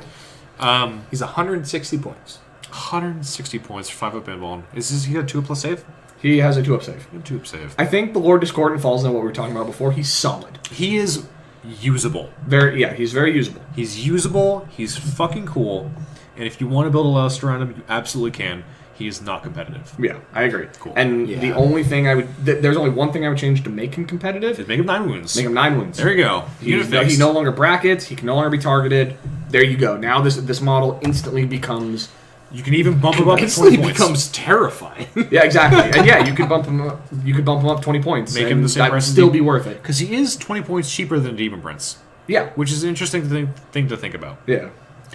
But yeah, like give him 9 wounds, bump him up anywhere from 20 to 40 points, and I think he's competitive. I agree. which kind of sucks because God, I fucking love that model so much. So cool. Oh And I my want one God. for my Black Legion because I don't like like- everyone else ever did when this book came out. I'm going to start some Black Legion because they look these new Literally Chaos models everything. look amazing. Yeah. I've been spending like the last 2 weeks working on Abaddon, and I don't- finally finished them today. I don't play Chaos. I bought a box of Chaos Space Marines just to paint up because they look so fucking rad. Like, yeah, these new models look amazing, and I'm gonna get a Lord Discordant to use them. He I'm will s- never be. If I ever try to play Chaos competitively, he's probably not gonna be. I'm stealing his chain glaive to put on something. I don't know what yet, but I'm putting it on somebody. Okay, well let's go to talking about Havocs. So there's one thing I want to jump in there with, if you don't mind. There's one more HQ we haven't talked about. And I honestly think this might be the best HQ now. I figured and that is the Dark Apostle. Yep. He got the biggest buff. I think he's arguably better than Abaddon solely because any Legion can use him and he's so much cheaper. Okay, so a couple things first. So the way Dark Apostles used to work is they were just chaplains. Yes. You re-rolled failed hits in melee. That was all they did. And they had a Power Maul. And they had a power ball, which was was It was +2 strength, AP 1, damage 1. damage 1. Really? Damage They 1. didn't. It was just a normal Power Maul. They didn't even get Croziuses. No, now they have the Accursed Crozius, Oh my which God. is not +2 strength, it's only +1, Sure. but it is damage 2 now. Great. So they have the same weapon as a chaplain. So they completely changed the way they work. They now are basically units pulled straight from AOS, which, again, like the Lord Discordant, is not necessarily a bad thing. No, I think it's honestly great for them. I think it made them amazing. Yeah. So they're unique, they're cool, their model's awesome, and the buffs they give out are genuinely useful. Yes. So there are some buffs here that are hard winners. They are better than the others. Fuck yeah. I don't think there's a single buff here that's bad though. I would arguably say the worst is the morale one, and even that one's not bad because you're forcing your opponent to roll 2d6 and pick the lowest. So let's go through what happened with him. So what happened with him before? Before he was just like a chaplain. Every units within 6 inches of him got to use his leadership, and you could reroll any failed hit rolls in the fight phase for units within 6 inches. Neat. But between Exalted Champions allow rerolling wounds, and Chaos Lords allow rerolling ones, Prescience giving the +1 to hit. Like, there's so many ways Chaos could do things like that. There's so many ways that Marines in general get rerolls. Yes, That another HQ that gives rerolls is completely superfluous. especially rerolls to hit. Yep.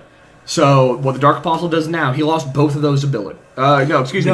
He kept the leadership one. He kept the leadership one, and his base prayer that he knows Is still reroll hit rolls within 6 inches. Yes. So he does. He has the potential to still do both of those things. Yes. But honestly, I don't think we'll see people use that base prayer almost at all. Nope. Because now you get things such as -1 to hit from ranged weapons, +1 to hit with your ranged weapons, +1 to wound with your melee weapons. Ooh, So- does that -1 to hit stack with Alpha Legion? Fuck yeah, Yes, it does. Oh, So the best thing about that is the start of the turn. Yes. Sorry, Alpha Not Legion. the start of the battle round. Start of the turn. So if you go second, you can cast my idiot that I want to be -1 to hit is -1 to hit on your opponent's turn, Yes. which is so awesome. Ooh. Yeah, that's pretty great. Hold on. Am I wrong?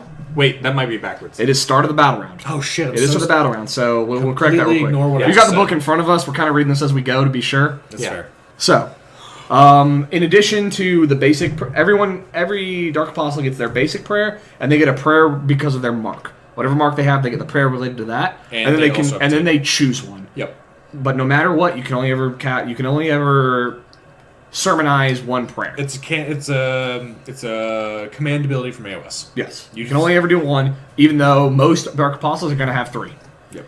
Now, something that's interesting with the new Black Legion stuff, one of the new Black Legion stratagems that I think is going to have some real use with certain ones, is you can take any unmarked unit and give it all the marks of chaos, like Abaddon has, for a full turn. Yep. I think the Dark Apostle might have use for that, because then you can be very flexible if you need to use one of the god-specific ones. When you do that, does it unlock the power? Do you choose them at the start of the battle round? A Mark of Chaos Priest, the Chance Prayer, also knows the appropriate Mark of Chaos Prayer So on the he right. just knows it if he has If he has the Mark of Chaos, he knows it. Interesting. Currently, as of now, this Cool. is, FAQ for this book has not come out yet. Sure, totally. Maybe they'll specify that. Sure. The other part of this I think is important to talk about is the Dark Disciple unit that they've added in here. Little fucking followers of chaos that follow him around. The big important thing about him is they add one to the prayer to the dice roll to see if the prayer is successfully canted by the Dark Apostle. But they don't have the character keyword, excuse me. But they have a rule. Yes, followers, which is to make a fucking paragraph of a rule short, if they're within 2 inches of a Dark Apostle, they effectively benefit from the character keyword. The difference being, because they don't have the character keyword, they can't be picked out. Like snipers. Snipers can't shoot them. Oh, okay. Because they don't have the Interesting. character keyword. Yep. Yeah. It's the. I don't think it's going to be that big of a deal because any sniper's just going to shoot the Dark Apostle anyway. Right. But it is something. It's Sure. You can still throw these guys on an objective. They still have the Heretic Astartes keyword. And they're what, like 15 points? Something like that. They are very cheap. Yeah. So basically, it's because the sniper is basically you can target a character even if it's not the closest, and they're just basically like you cannot be targeted. we do unless not you're have the closest. character keyword, so you cannot shoot us. Yeah. Yep. Yes. It's the same thing Interesting. with gunners for like. Dark Disciples are 5 points per model. So 10 points for the Alright. 2 of them. Great, cool. And so, what do they add to? The +1 to I don't want to say act of faith because it's not act of faith. No, the +1 to successfully Kind of an act of chant, faith. to successfully chant a prayer. Successfully chant a prayer. Here you go. We got I can say real words We got it. when I try. The So the way alcohol's that, really hitting here at the dive bar right now.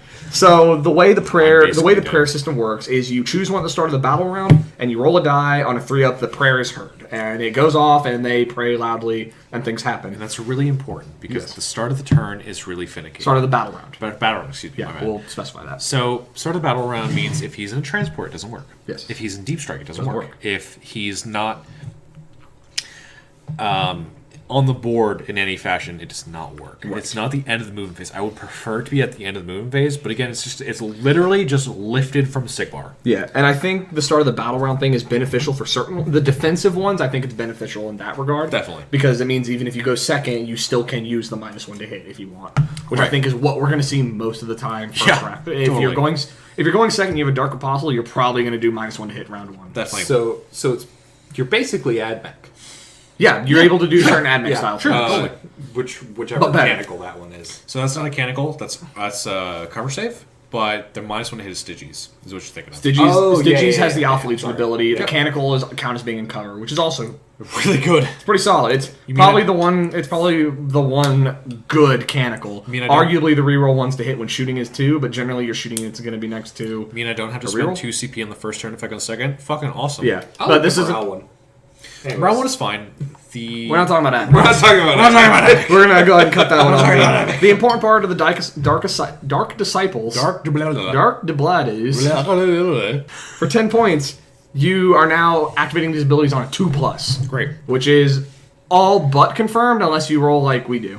Yeah. Unless you're like Abaddon. Unless you roll like Abaddon. Yabba-dabba-dum. Yep. Davidoff. So one thing I do want to, before we move on to the next thing, one thing I want to say that I think is kind of unfortunate but interesting is all the mark of chaos prayers only affect the Dark Apostle himself. Really? They do not benefit anyone else because the Khorne one adds strength, the Zinch one heals wounds, the Nurgle one gives him extra toughness, and the Slanesh one lets him advance and charge. That's They fucking affect lame. him. They make him a How combat does the character. Zinch one heal? It's the same thing as Temporal Mastery, I think, is your spell. Yep. And this one, it's a little fluff thing. Says it's mutating him. It's making his. Yeah. I think their exact words are "make his flesh flow like liquid." End quote. Sounds gross. Yeah, it's kind of gross, Yeah. but it heals him. D3 wounds. So they're neat. I think the Zinch one is the only one that's really going to be worthwhile, or maybe the Nurgle one. In my opinion, as the But- biased Zinch person, I kind of wish that was more of the Boon of Change thing with the randomness of add 1 strength, add 1 attack. I add 1 prefer just toughness. healing myself. I think the reason they I didn't mean, want healing yourself is good. I think the reason they didn't want to go in that regard is they didn't want something that permanently buffed him. They didn't want a Dark Apostle going up. It's like, now I'm +1 strength. Next turn, I'm +1 attack. And then I'm Sure. +1 strength again. That's and fair. you end up with this combat monster Yeah. stacking things. I think they wanted to avoid that. That's fair. But that's all I wanted to specify that. Sure. I think, personally, I think the Dark Apostle is the most... He's the winner of the Codex. He's the winner of this update for Chaos. Because, I mean, we can fuck Like everything HQ up. specific or like The winner of period? the period. In my I would say opinion. winner, period. Havocs and Oblit... Them chain guns on them Havocs, boy. Yeah, and Havocs are coming up next. I think Havocs Havocs and Abaddon are tied for second, I think. The only reason I don't think Abaddon matches this is because he's still 240 points. Still 240 And points. he's still only Black Legion. He still has mostly the same buffs. Yeah. So- all his buffs got a little better. We're mostly going to see him in the same style of list that we saw him before. He's not radically different like the Dark Apostle. Right, is. You know, whereas he's really similar to Goleman in that aspect. Yeah, He's- I would call him. you don't- I would call him the Chaos Gilliman. I view him more as a call personally, but that's totally valid You too. don't see Goleman in every Imperialist, but you do see Goleman in a very specific style of Imperialist, and True. that's kind of what you're going to see with Yabba Dabadon. Yeah. Totally fair. Whereas the Dark Apostle, I think we're gonna see the Dark Apostle in every I think you can Chaos slot list. him into literally any list. Yeah, there's no list he doesn't do something for. Yep. And I think that's why that is why I say he is the most improved and the best unit in this update. He's- Because he will always fit. absolutely the most improved by a long shot. Yes. No question. Yeah. Because Havocs. Let's talk about them. Yeah, we're moving to Havocs. I remember Havocs. Oh boy! Yeah, Havocs so do speaking work. that tournament we talked about, Aaron got to experience Havocs quite a bit. Because we didn't Yeah. use Havocs. We didn't use Havocs because I didn't have the models. Right. Man, I didn't get to roll the dice, but I got to witness the glory that is Havocs, both at my enemies and against me. So Josh entirely used chain gun Havocs, correct? Yeah, he entirely used chain gun Havocs. I believe he had 2 units of chain gun Havocs. Gross. And so our first matchup, we were against. I can't remember the second army, but I do remember it was orcs and something else. I think Tau. and Right? Was he paired with the Tau guy? It wasn't Tau. It wasn't Tau? It was orcs and something else. And Gene Stealer Colts, I think. yes, orcs and GSC. Okay. Oh my goodness, man! Those Havocs. It's like an ideal chain gun matchup. those Havocs God. mowed orcs down, and our opponents were amazing people, super cool guys. They were astounded, like entire 30-man blobs gone. So, for anyone not tracking, the Reaper Chain Cannon, which is this new weapon, has the same stats as a Heavy Bolter for the most part, except it is 12 inches shorter range and has 8 shots instead of 3. Yeah, It is 20 points rather than the 10 points that a Heavy Bolter is for almost 3 times the amount of shots. Do Marines pay 8 points for... Marines pay 10 for Heavy Bolter. They pay 10? Yeah. Whew. Yeah, Guard get 8-point Heavy Yeah, Bolters. we do. Yeah, I know. Gross. So basically, what I was witnessing were Mark of Slanesh Havocs, pretty much deleting an entire 30-man Orc Boy unit, and then like 20 of another Orc Boy unit. Then they green tided. Then they were just deleted again. It was kind of crazy to watch. And then on the other end of it, the Havocs hurt a lot against even things with involns. That's a lot of shots to go into the Custodes that I was running. Well, so Strength 5 AP1. I've been saying this for a while.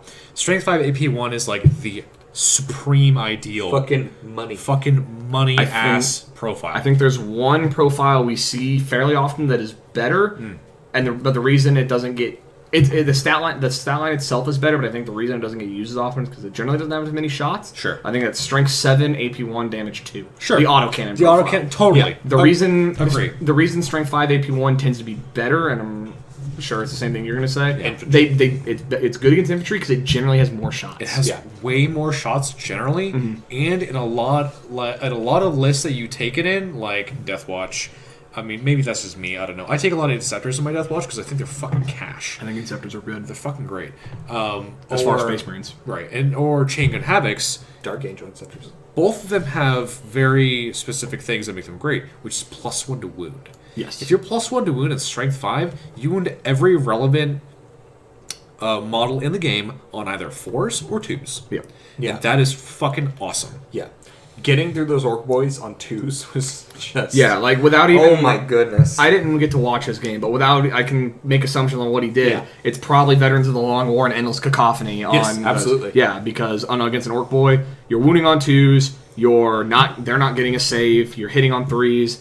If they're next to Abaddon, they're rerolling everything. I don't know if he did that. Yeah, actually, he didn't even have Abaddon around the first time. Yeah, they probably don't even need it. Like that's Prescient zone. yeah. You just throw... We didn't have that. It was a new... it was a new stratagem that you can do to give them... Tip of the spear, was it? I think so. It's The one- something like that. People yeah. who are out front get to shoot or something like that? People out front get to reroll failed hit rolls. Oh, Yeah. okay. That's what he would basically do, is move them forward and then just mulch Orc Boys. Yeah, for sure. Havocs are... And that's the cool part, right? Moving them forward. because they now ignore heavy to hit penalties. Yes, they do. Which is insane. So Havoc's, the two buffs that Havoc's got themselves, they are now toughness 5, and they ignore the minus to hit for heavy weapons when they move. Yes. Now, I think this is super cool, but I also have a question.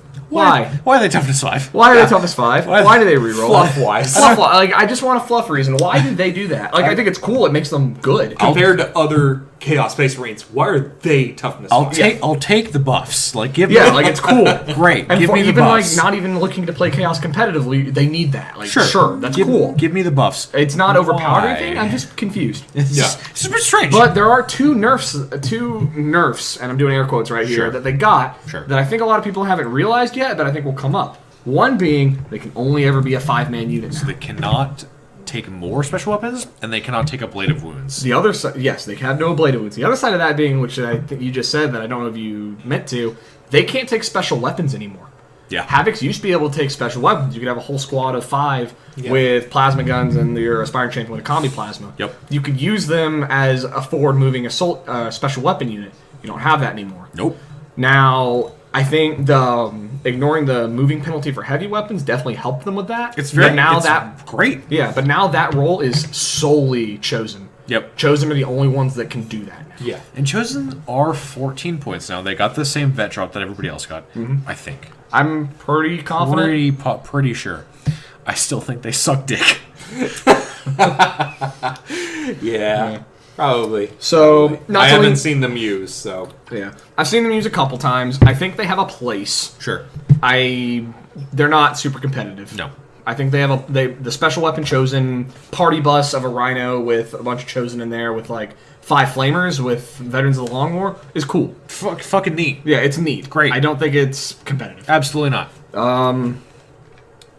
So not to spend too much time on We Havocs. don't really need to talk about Yeah, that much. Havocs have there's very little that changed, but what they got changed is very good. The chain gun is great. The only thing I want to talk about with Havocs after what we just said is that the Havoc box.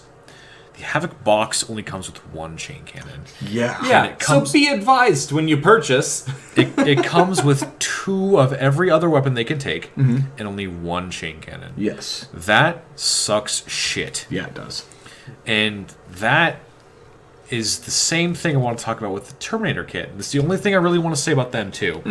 Because the Terminator kit only comes with 1 chain axe. And for anyone not aware, the chain axe is now the basic weapon for a Terminator. So a Terminator comes base with a combi bolter and a chain axe. which makes them 29 points. Yes, Which which- I think makes them I think it makes them very worth usable. testing. Definitely. Competitive? Maybe. So I think one unit of Terminator, 1 5-man unit of Terminators, bare bones, Sure. fits in a competitive chaos list because it allows you to drop into their backline. Sure. It is a drop-in backline unit that can do something. Or drop in anywhere. Drop in anywhere. Drop in anywhere and You just be menacing. They're Because with- cheaper Blight Lords, which is always a good thing to have. Yeah, and they're noticeably cheaper. Because actually, in the last team tournament that I was just in, we had Chaos Terminators. We faced Danny and Joe with their Chaos Terminators. Like, they were useful. We keep mentioning Danny and Joe. Danny and Joe are both on our team. Yeah, we Probably talk about them a lot. Danny, Joe, and Josh on our team, and they were part of the Not team my tournament. Maybe one day. No.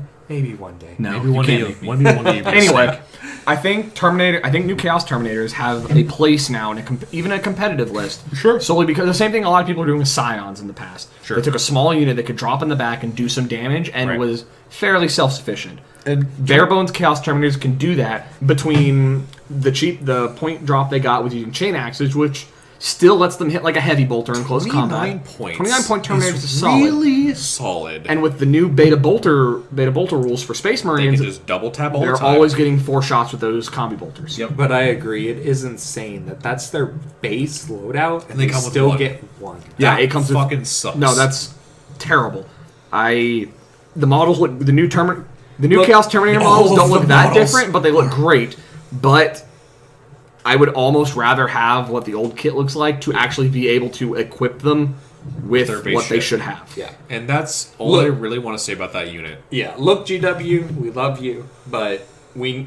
Love is a strong You word. know, you know what you did there. The only That other really sucks. The only other new unit I want to talk about, and unit, it's not really a unit, it's their new building. Yeah, that I want to talk about, because I did run it in the last team tournament, is the Noctilith Crown. It actively hurt his. So Yes, it did. This team tournament, when Taylor and I went there, it was purposely meant to be for fun.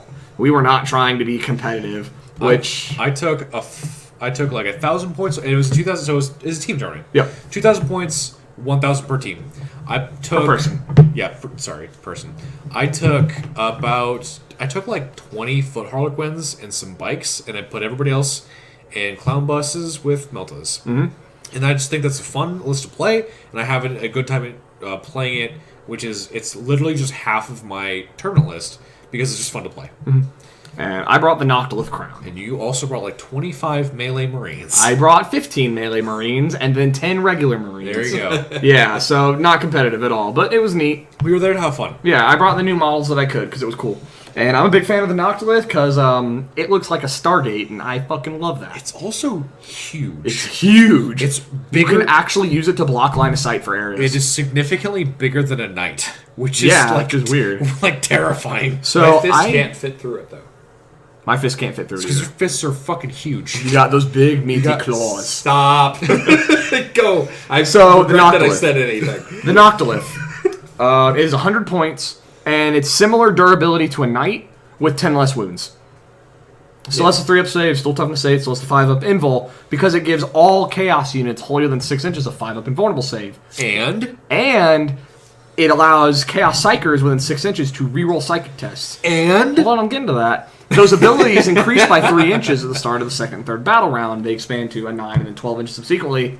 And this is the part that Taylor is mad about and keeps referencing, psychers that are not chaos within 24 inches perils on any doubles. if they're not chaos, If they're not chaos. like say Shadow Seers. So, we got lucky and he never rolled any doubles. I did not. I did not roll doubles one time. Yeah. Somehow. Somehow, yeah, it was weird. He never actually rolled any doubles. But It I was think... frightening though. Yeah. It was scary.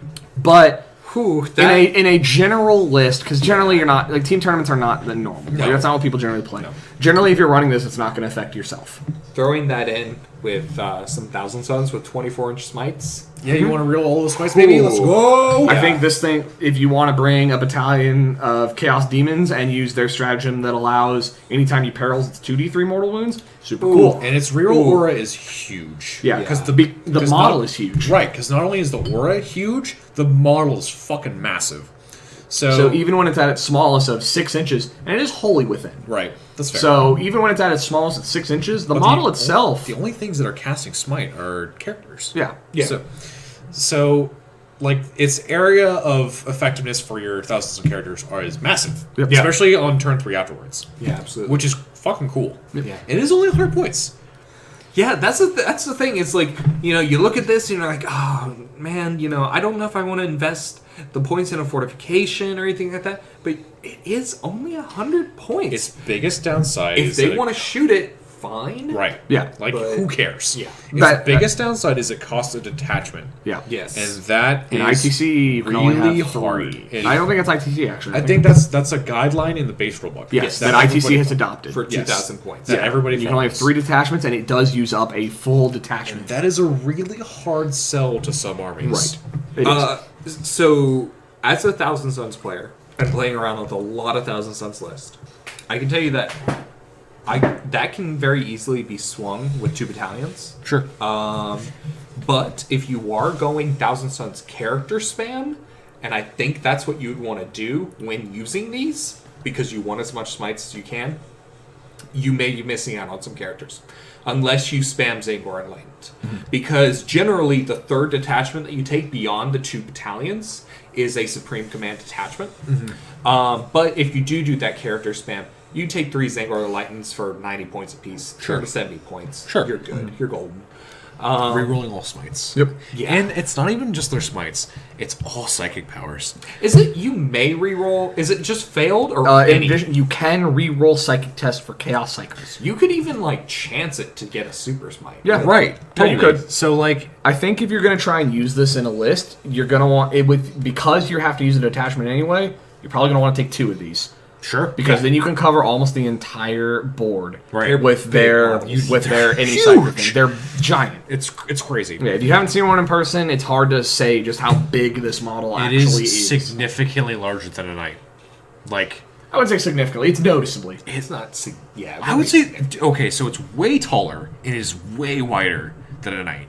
And We should have brought the the model point down. being- we should have brought it down. That's fair. The point is, it's a large model and it covers a large area, even with Holy Within. Sure, Absolutely. totally. In our games that we played, our last game we played, there was one of the people on the other team was a Grey Knight player. Yeah. He did not cast a psychic power with any single model that got within 24 inches of my Noctilith. Yep. Because he was scared. He was just like, I'm just not going to chance it. Yeah, he just would not chance it. It's basically a giant Calexis assassin. It is. In a way, sure, totally. Yeah. It's not as reliable because it's not just a flat -2 their psychic test, but it scares people. Also, that Yeah. doesn't have that amazing stratagem. But yeah, that's for a different time. Vexator Mask on a fucking stratagem. Oh my god. Anyway.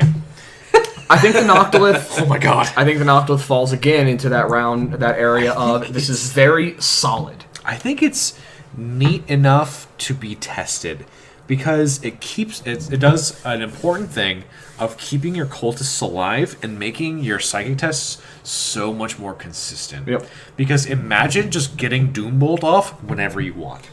Whoo, I'd love that. Right.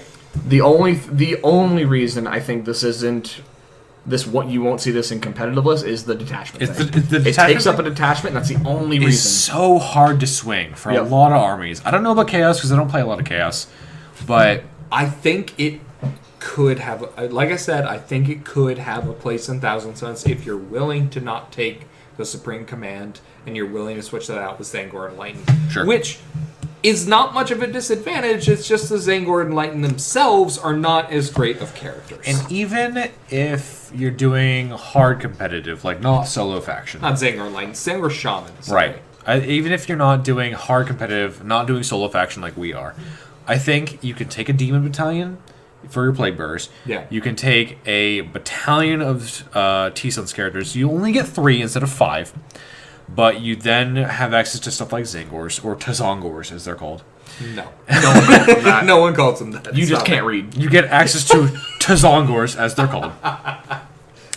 And then you get the fortification detachment, which still asking a lot, but I think you can fit that specific chaos list into 2 detachments plus that one. Right. So I think it's interesting. It's the most interesting unit that was introduced to me personally because it has a lot of sexy rules, but God, is it a lot to ask? Yeah. Of all fortifications that I've seen being released, it's the most viable I've seen. I think it has. Yeah, I Absolutely agree. not. Oh. The tree. Okay. Okay, well the tree is pretty okay. All right. The Nurgle tree is the fucking the best feculent thing. normal Yeah, is except its own. Nurgle's fucking like Because you can't even target it. Fuck. You Fuck can't even Nurgle. kill the fucking tree. I hate that tree. I everyone hate hates that the tree to fucking death. As far as an actual building, I think it is the best I mean, building you that's want to been. fucking compare it to the fucking webway gate? No, I That don't. like three stratagems in my codex are dedicated to? I fucking hate that shit. Speaking of stratagems, Speaking of stratagems, why don't we do a quick look at the new Black Legion? yeah. let's do it. Because we can't speak much for the Renegade chapters because none of us have any experience with that. That might come later. I have a little experience with False Host. Well, then I'll fuck myself. Fuck you. Yeah, that's what I'm fucking saying. Let's go over the Black Legion stratagems a little bit, and Yeah. then we're gonna move into just talking about a little bit of rumors from the big fact. Sure, we'll Yeah. talk about coming the out. future of what we see it as. Yeah, and I'm not going to hit all of these because you don't need me to just read rules to you. Yeah, what do you... But I'm going to go over a couple things that I think are cool. What do you think is cool? Yeah. One of the big ones I think is their stratagem called World Killers. It is a 3 CP stratagem that allows it to that any enemy units cannot use any abilities, allow them to control objective markers, while a Black Legion unit is within 3 inches of it, which is huge So, for ITC because it is swings. all about objective control. Exactly. So for ITC, that is potentially a 2-point swing, which doesn't sound like a lot. but Potentially valid. a 3-point swing on the final turn if you take ground control. Exactly. Yep. So 2 points to 3 points doesn't sound like a lot, but I don't know about you guys. All of my really close games obviously are decided by 1 or 2 points. Yeah. All of my really competitive games, all of the games that I thought, man, that was a good fucking game, are decided by 1 to 6 points max. Yeah, for sure. So that gives you the ability, if you're willing to spend the CP, to just remove objectives from your opponent for probably 2 turns, 3 turns if you're really pushing it. Yeah. But that's if you push it for 3 turns, that is a 6-point swing. Yep. That is And fucking great. With the extra 2 CP Abaddon brings, if you bring a brigade of Black Legion, Sure. then you've got the CP that you can spend on that. I don't know how good a brigade of Black Legion is. Use spitball in here. Sure, Or sure. fine. If you bring a battalion of Black Legion, a battalion of Red Corsairs. Sure. Because the Red Corsairs get an Right. 8-point battalion. Or Yeah. a 4. So did you know that the Chaos Rapier batteries have the Space Marine keyword? The Chaos Space Marine keyword. Oh, yeah. So any detachment you put them in counts towards the Red Corsair buff. So if you put them in a Spearhead of 3, that Spearhead is worth 4 CP. Oh. Oh, indeed. Neat. So, yeah. So, That's pretty dope. continuing on with Black Legion, they've got a couple of... I don't think there's a single stratagem in here that's bad. Sure. They're all cool. But I Right. think World Killers is... Game changing. It can be game-changing, at least in ITC format. It can absolutely swing the game in your favor in a way that is unrecoverable from your opponent. Yes. So that's the only stratagem I'm going to go into depth on here, but all of these I think are pretty interesting. As far as relics, and I can't even begin to pronounce this right, the new Chainsword relic, which you mentioned earlier That's what briefly yes. with the Chain Lord. The Chain Lord. This is a Chainsword that gives you 2 extra attacks, it's AP3 damage 2, and every wound roll of a 6+ is a mortal wound in addition. Right. You stack this with the Warlord trait that does mortal wounds on 2 wound rolls 6+. Yep. And you throw a Dark Apostle nearby that gives them +1 to wound, and you throw Veterans of the Long March with another +1 to wound, and you have a Chain Lord, you have a Chaos Lord that is hitting on 2s, rerolling 1s with, On 4 6 ups, attacks. they're doing 2 mortal wounds. and that's not even including Death to the False Emperor, which you could proc. You can put him on a Oh bike. my goodness. You can put him on a bike for +1 wound and +1 attack. Yep. And then you make Plus, him. I think it only has +1 wound, it doesn't have Does it not attack? I don't- I thought for It's sure. plus I don't know one- for sure. It's +1 toughness, +1 wound. Valid. Fair. My bad. Anyway, you make him Flawless Host. Yes. You give. So Flawless Host ability is Death of the False Emperor for Against everybody. anyone. For everybody. But it stacks with Death of the False Emperor. Yes. And their Warlord trait is every proc of that ability is 3 hits. Instead of 1. Instead Oh of So my every 6 up goodness. against You're Imperium. like AdMech chicken walkers. Yes. Yes. So every hit roll of a 6 up for a Flawless Host against Imperium is 4 hits. Or 4 attacks. Or anybody, because there's stacks. Or excuse me, there's It's 3 extra against anyone, 4 against Imperium. Right, yes. Stacked with the 4 up Mortal Wound. The point is, you can now... you can put Chaos Lords have an answer to the Blood Angel Smash Cap. exactly. Oh, You yeah. can put a fucking billion attacks. There's in this one dude. problem with that. What's that? And that's that Flawless Host can't take this Chainsword. Really? This is the Black Legion. I guess I'm fucking stupid. My bad. So you can still Damn. you can still pull that off because Flawless Hosts still Damn. have access to the core Warlord trait, which is 6 ups to wound cause a mortal wound. And you can give them the Teeth of Tarot, the Chaos. That's an Alpha Legion specific one. Really? Yes, it is. God, I'm so stupid. It's okay. You're allowed to be. You're adorable. We're That's what's spit. important. We're spitballing. That's A what Black the purpose of a this Black is. Legion Chaos Lord can put out could put out a lot of mortal wounds. Sure. Yeah, for sure. Totally. The Flawless Host thing is turning in. I believe it's the Demon Prince that they're doing with that. Yeah. Demon Prince with 2 Malefic Talons putting out all those attacks. Because you can stick the elixir on him too. Yes. That's what it was. Okay, cool. Yeah. That sounds gross. So that's the one I wanted to go into I'm there. not about that. And then Warlord traits, there's not any that really stand out to me for Black Legion. I think it's neat that they have one that has all incoming damage, and they have a CP regen one now, which is cool. So it is cool that you can just put one of Abaddon's abilities on Yeah. someone. And in regards to the Warlord traits, one of their stratagems now is you can now take if you have a Chaos Lord, Demon Prince, or Abaddon as your Warlord, for 1 command point you can make a Dark Apostle and a Sorcerer have a Warlord trait as well. They get Alliance of Agony, Yeah, basically. which is cool. Yeah, I think it's Actually, this is a side note, I fucking hate that so many codexes are getting the ability to give warlord traits to different units that aren't warlords. That fucking makes me so upset. But it's fine. It's fun mechanically, and I understand that. It just annoys the shit out of me. I think for both Dark Eldar It makes and sense Black for- Legion, I think it makes sense. It makes sense for Dark Eldar and Knights. to me, and that is it. So the reason Everybody else can fuck off. So my little thing on why Black Legion, and I don't think you've read this book. I have read very little. So the Talon of Horus book kind of goes into Abaddon creating the Black Legion, and Sure. it really does go into like having this guy does this and this guy does this and whatnot. That's so fair. he does kind of create a council of He has the Mortal, basically. basically. So I think it makes sense here. That's fair. And yeah, if you fluff it as a Mortal thing, then I can totally see that, and that's I totally honestly fine. think they deserve as a knight player. I think they deserve it more than knights. To be fair, though, all fluff went out the window with me when it came to GW publications when they put out the beta fly roll. So honestly, to be fair, whenever a fluff argument is added in, I'm sorry, you're telling me I get off my jetpack to charge And towards you? fluff That's not gonna arguments don't matter. This is mostly competitive talk. I get that. For sure, it just annoys the shit out of me. Yeah, it's For the same sure. thing like what we were talking about with Havocs before. Like, why did they get these? Like, why buffs? did they get? Yeah. Speaking of units, the last one I want to talk about is Obliterators, Okay. because we don't really need to talk about the Renegade guys. Like we already honestly mentioned everything that's worth mentioning. Like the Red Corsair plus 3 CP is fucking cool. Is it good? The Purge, I don't give a shit about. We the don't have a Purge. lot of experience with them either, so That's fair. we don't have a good position to talk about. That's fair. The Flawless Host, their Lord seems pretty cool. I don't really think they're very competitive personally. But Obliterators, there's a lot of things going around. A lot of things going on around Obliterators. Yes. So first off, Obliterators changed to be toughness 5. Yeah, they're Centurion Yeah. equivalents now. They're toughness 5, 4 wounds, 2 up save, 5 up invul. Yeah, so they're a little more survivable than they're more survivable than a Centurion. They're grotesques, essentially, with the guns, which is whoa. Their flesh metal guns stayed the same, which kind of Well, sucks. so they didn't. They stayed the same in their stat generation. Yeah. They got 2 extra shots. Yeah. Which fucking cool. I think awesome.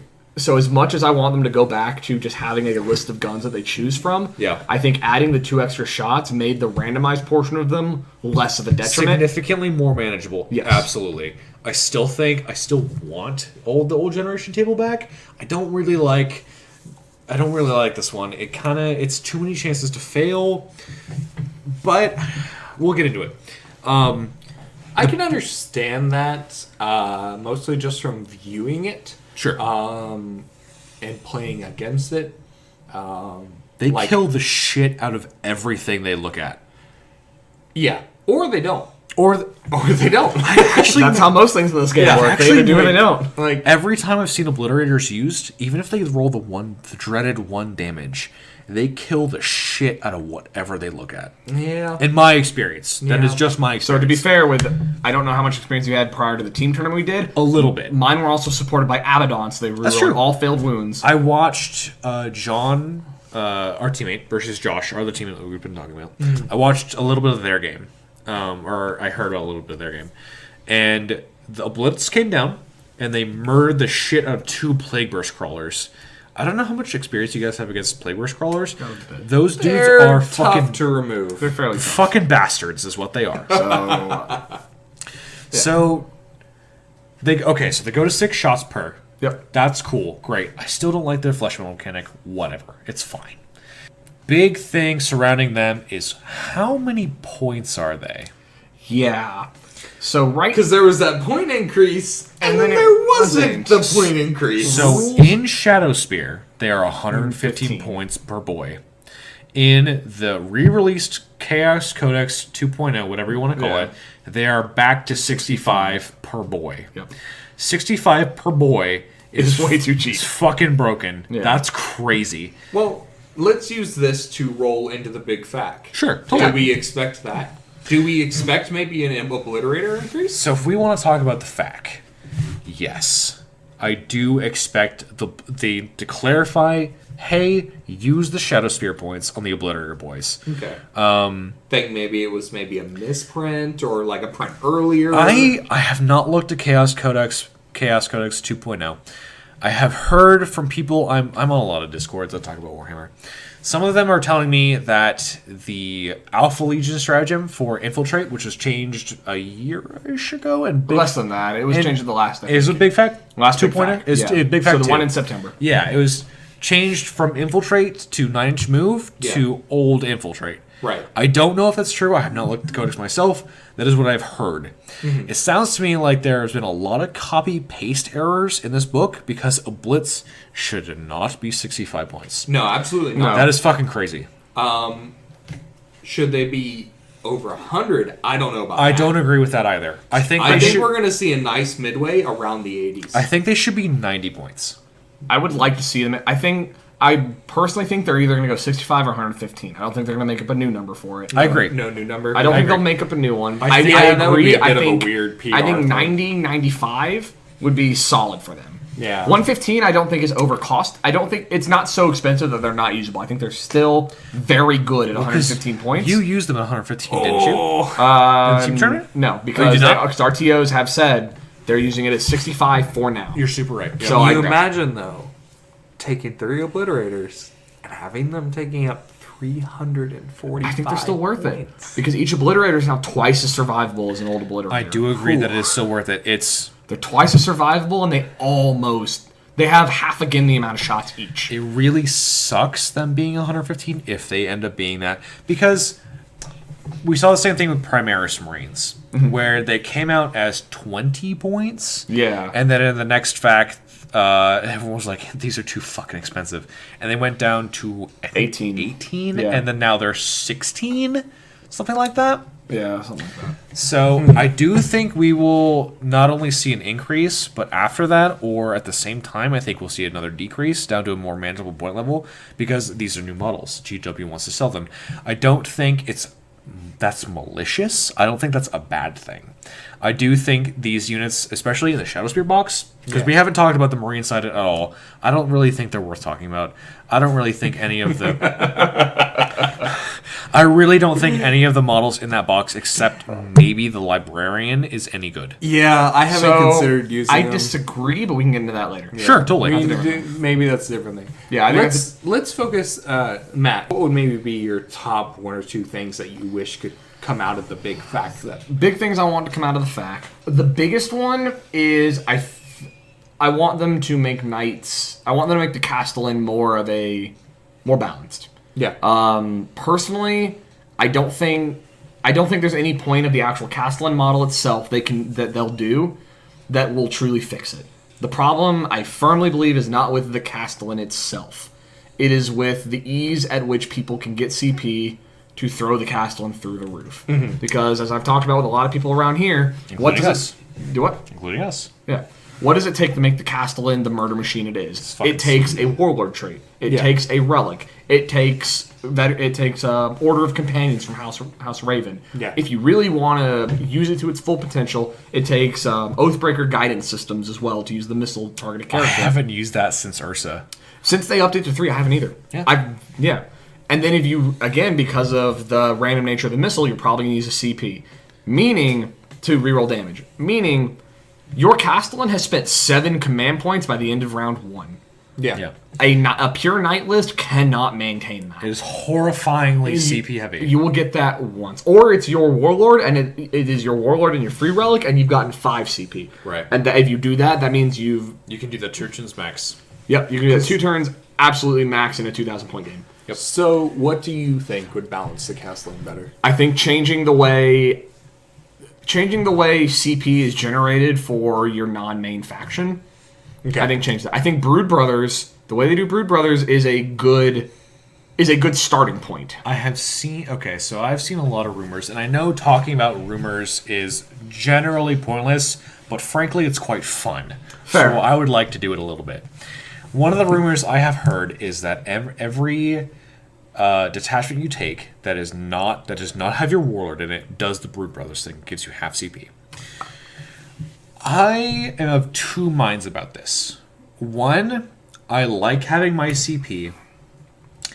I mean, we Like, all love to everyone use likes our having abilities, CP. It's like it's nice having your army do things. Exactly. It's fun to have your models do stuff except be garbage. Yeah.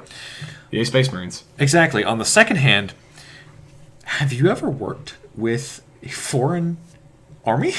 Yeah, actually, I have. Yeah. Did you ever feel like they contributed to the overall success of the mission in a meaningful way? Only a few times. Or Only a few times. or were beneficial to the overall structure? A couple. Not very often. Because I know my fucking answer. So then let me present this. So you have your knights. Knights are your main thing. You're still playing Imperial Soup because you're like, fuck yeah, I want to be the best. I want to be Imperial Soup. You take your Astra Militarum battalion detachment. Right. You get half CP rounded up. So you get 3 instead of 5. You get 3 instead of 5.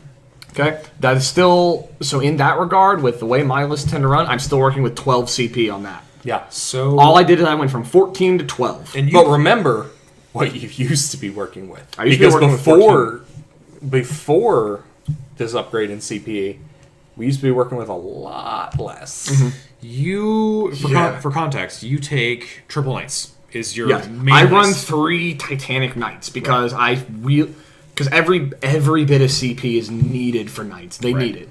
So I typically like at Ursa, I ran a Valiant, a Castellan, and a Crusader. Yeah. Lately, I've been running 2 Crusaders and a Gallant. Right. Yeah. So if you slot 180 to 165 point battalions in there, you still have a lot of points to work with because 3 knights is generally about 1,300 points, depending on the knight you take. Because my Crusaders typically run just shy of 500. Right. I'm with those ones. I'm typically running around 1,400, Right. pushing 15. So 280 point battalions, we'll say it's 170 for brevity's sake. You generally end up with about 1,800 points of your list, taking 2 friendly battalions. Yep. That still leaves you room to buy like 2 wyverns. Yeah. Yeah. And that only... So if you only get 6 CP instead of 10, do you feel like that affects your list at all? If I get 6 instead of 10? Because you're taking 2 battalions that give you 3 each. Oh, from extra, not Right. including the 6 I get Right. from... Okay, not including the 9 I get from having that. Right. Honestly, not a whole lot. Yeah. Because I'm still working with... And that's one of the big things with me moving away from the Castellan. The Castellan is CP intensive. Right. A Knight Crusader is not. No. A Knight Think of it in the mindset that you're using the Castellan. Yeah, if I'm using the Castellan, then yeah, I don't think it's... Because we're talking about here, how is this going to impact the Castellan? Okay, so and another thing about that specifically is the Castellan is mostly used in soup lists instead of knight lists. Yeah. Okay. As a person who played the Castellan list instead of Blood Angels used Deathwatch for a long, so I ran that list for a long time. If the half CP thing were to change, I would just keep my Warlord in the guard detachment. I would just keep my 12 brigade CP and not care. Mm-hmm. It doesn't affect that kind of style of list at all, in my opinion. I agree. So I don't think that kind of change fixes the Castellan. I think the only way it affects the Castellan is in a Knight list. I agree. Because then you're not getting the benefit of the full guard battalion. Which is not the way the Castellan is most optimally used anyway. Yes. So the Castellan is the powerhouse it is because of the way you can take a super heavy auxiliary into a guard brigade with a Blood Angel battalion. Not even Blood Angels anymore. Not anymore. That's what it was. It's usually Custodies. But you take the guard brigade with Catachan and all the garbage, and you just throw it at the Castellan, and all of your CP goes to that, and you don't care. Personally, what I would like to see to fix that problem, and everyone says this would just increase bookkeeping and it would make the game harder to play. I disagree personally, but it's coming from playing different games. I think command point should be locked into your faction keyword. Mm-hmm. I think Astra Militarum command point should be locked into Astra Militarum stratagems. Mm-hmm. I think Imperial Knight command point should be locked into Imperial Knight stratagems. And the extra 3 CP you get from Battleforge should be locked to your Warlord. Okay. To your whatever detachment your Warlord is at, whatever keyword they have. And like I said earlier, I might be repeating myself a little bit here, that sucks shit. I fucking love using my command points that I've generated across my army on whatever the fuck I want. Oh no, it's like that cool. That is a fucking feels bad if that goes away. On the other hand, fuck the Castellan. fuck it to death. I hate that shit so much. But that's the thing. Like, it doesn't change how a knight player plays. No, so I for think, the most part, I like, think the way you fix the Castellan. Okay, so the Castellan is 604 points. I think if you don't stack the mega buffs you could put on the Castellan, 604 points is totally fine. I agree. I don't think the Castellan needs to go up in points. It doesn't need to go down in points. It's fine where it's at. Yeah. I do think that a 3+ invuln on a T8 20 wound 20 anything wound model is ridiculous. And that was the next thing I wanted to get into with with Aaron asking what I wanted to see in the FAQ going into that. I think Knight should be maxed out at a 4-up invul. I think That would be very, very nice. I think that should not only be targeted at knights, because it obviously is, but it should extend to all super heavies that aren't titans. Because who cares? Who gives a shit that the Warlord Titan has a 3-up void shield? I don't care. Yeah, whatever. does. I don't give a shit. I do care that the 600 point model that you can take in my fucking game at 2,000 points, that has 28 wounds, T8, 3-up armor save, has a 3-up invuln for 3 CP. Yeah. That you can generate nearly infinitely off of the dudes you can take at its feet. Yeah. Or any of the smaller knights. Exactly. Yeah. And there's no, in my estimation, there's absolutely no reason that any Titanic unit in the game at all should ever reach 3+. I That agree. is that is ridiculous. Some armies just die to that. Yeah. Like, you want to... Okay, so you want to be a Necron player? Cool. Are you sure? Because not only is their codex kind of shit, but you want to fight a knight? Great. No. You just, are you sure? Well, one, look at your fucking codex, It's dude. bad. No, I have played. Two, did you take a Doomsday Arc? Because later. No, I have played. So having played against Necrons, Yeah. like with my knights, it is not even funny. Fucking laughable. Yeah, because cool, they've got fucking whatever it's called, quantum shielding. Yeah. My Avenger Gatling cannon doesn't give a shit. No, Yeah, you get a because six, it is you get a especially 6-up. because I take Endless Fury, and I have 14 shots that are generating more hits on 6s, and quantum shielding is only ignoring it on a 1. The biggest who gives a fucking shit in the world. Him mentioning Endless Fury instantly instigates Endless Fury in my heart, by the way. So because Endless Fury is my favorite relic in the Knights. Because of how fucking a much it just destroys my Terminator. Call's Wrath is great and all. Like, it's amazing on the Castellan, sure. It hurts me so Endless Fury is my favorite relic because no matter what army I play against, it's useful. Am I playing against hordes? Cool. Am I playing against vehicles? Cool. He's Am I shooting- playing against custodes? Awesome. you It shooting does against not my matter. Eldar? Am I shooting at Eldar? Cool, because it's unmodified 6s give me 2 extra hits or an extra hit. That's the I worst. don't care what the army is. Endless Fury is fucking great. It's fucking and I great. bring a Knight Crusader to every game. But knights don't give a fucking shit about stuff like Eldar. You know what? They also don't give a fucking shit about every other Imperium army in the game. It's if I go against if I bring my knights and I go against an Imperium army, I'm fairly confident I can beat it for the most part. Yeah. Eldar is my hardest. Yep, Eldar your- is my hardest fight. Yep, Lord of we have tested that matchup so fucking much. Yeah. But so To the bring point that probably shouldn't be tested anymore. yeah, I don't think it needs It's to. been too much. We're both miserable. Yeah, neither of us like playing those games anymore. Oh my It's god. not fun. Nope. But bringing it back around, my two big things are I want the CP farming fixed. Farming is fixed. So farming's not the right word. Not the regeneration of Generation. CP. The initial generation of CP and how it can be spread throughout your armies. Sure. I think doing that alone fixes the Castellan. Okay. Because a single knight army can't sustain a Castellan for long enough to be as useful as it is. Two turns max. 2 turns max. Maximum. And that means you're doing nothing else for the rest of the game. Yep. Your gallant's not potentially fighting twice. It's not full tilting. Yep. You're not operating at top tier. You're not rotating around shields and anything else. Speaking of operating at top tier on that fucking bitch is the worst. It's a great strategy. It's a great strategy. All right, so you're saying I did 27 wounds to your toughness 8 3+ invuln model. You spend one. It's one C.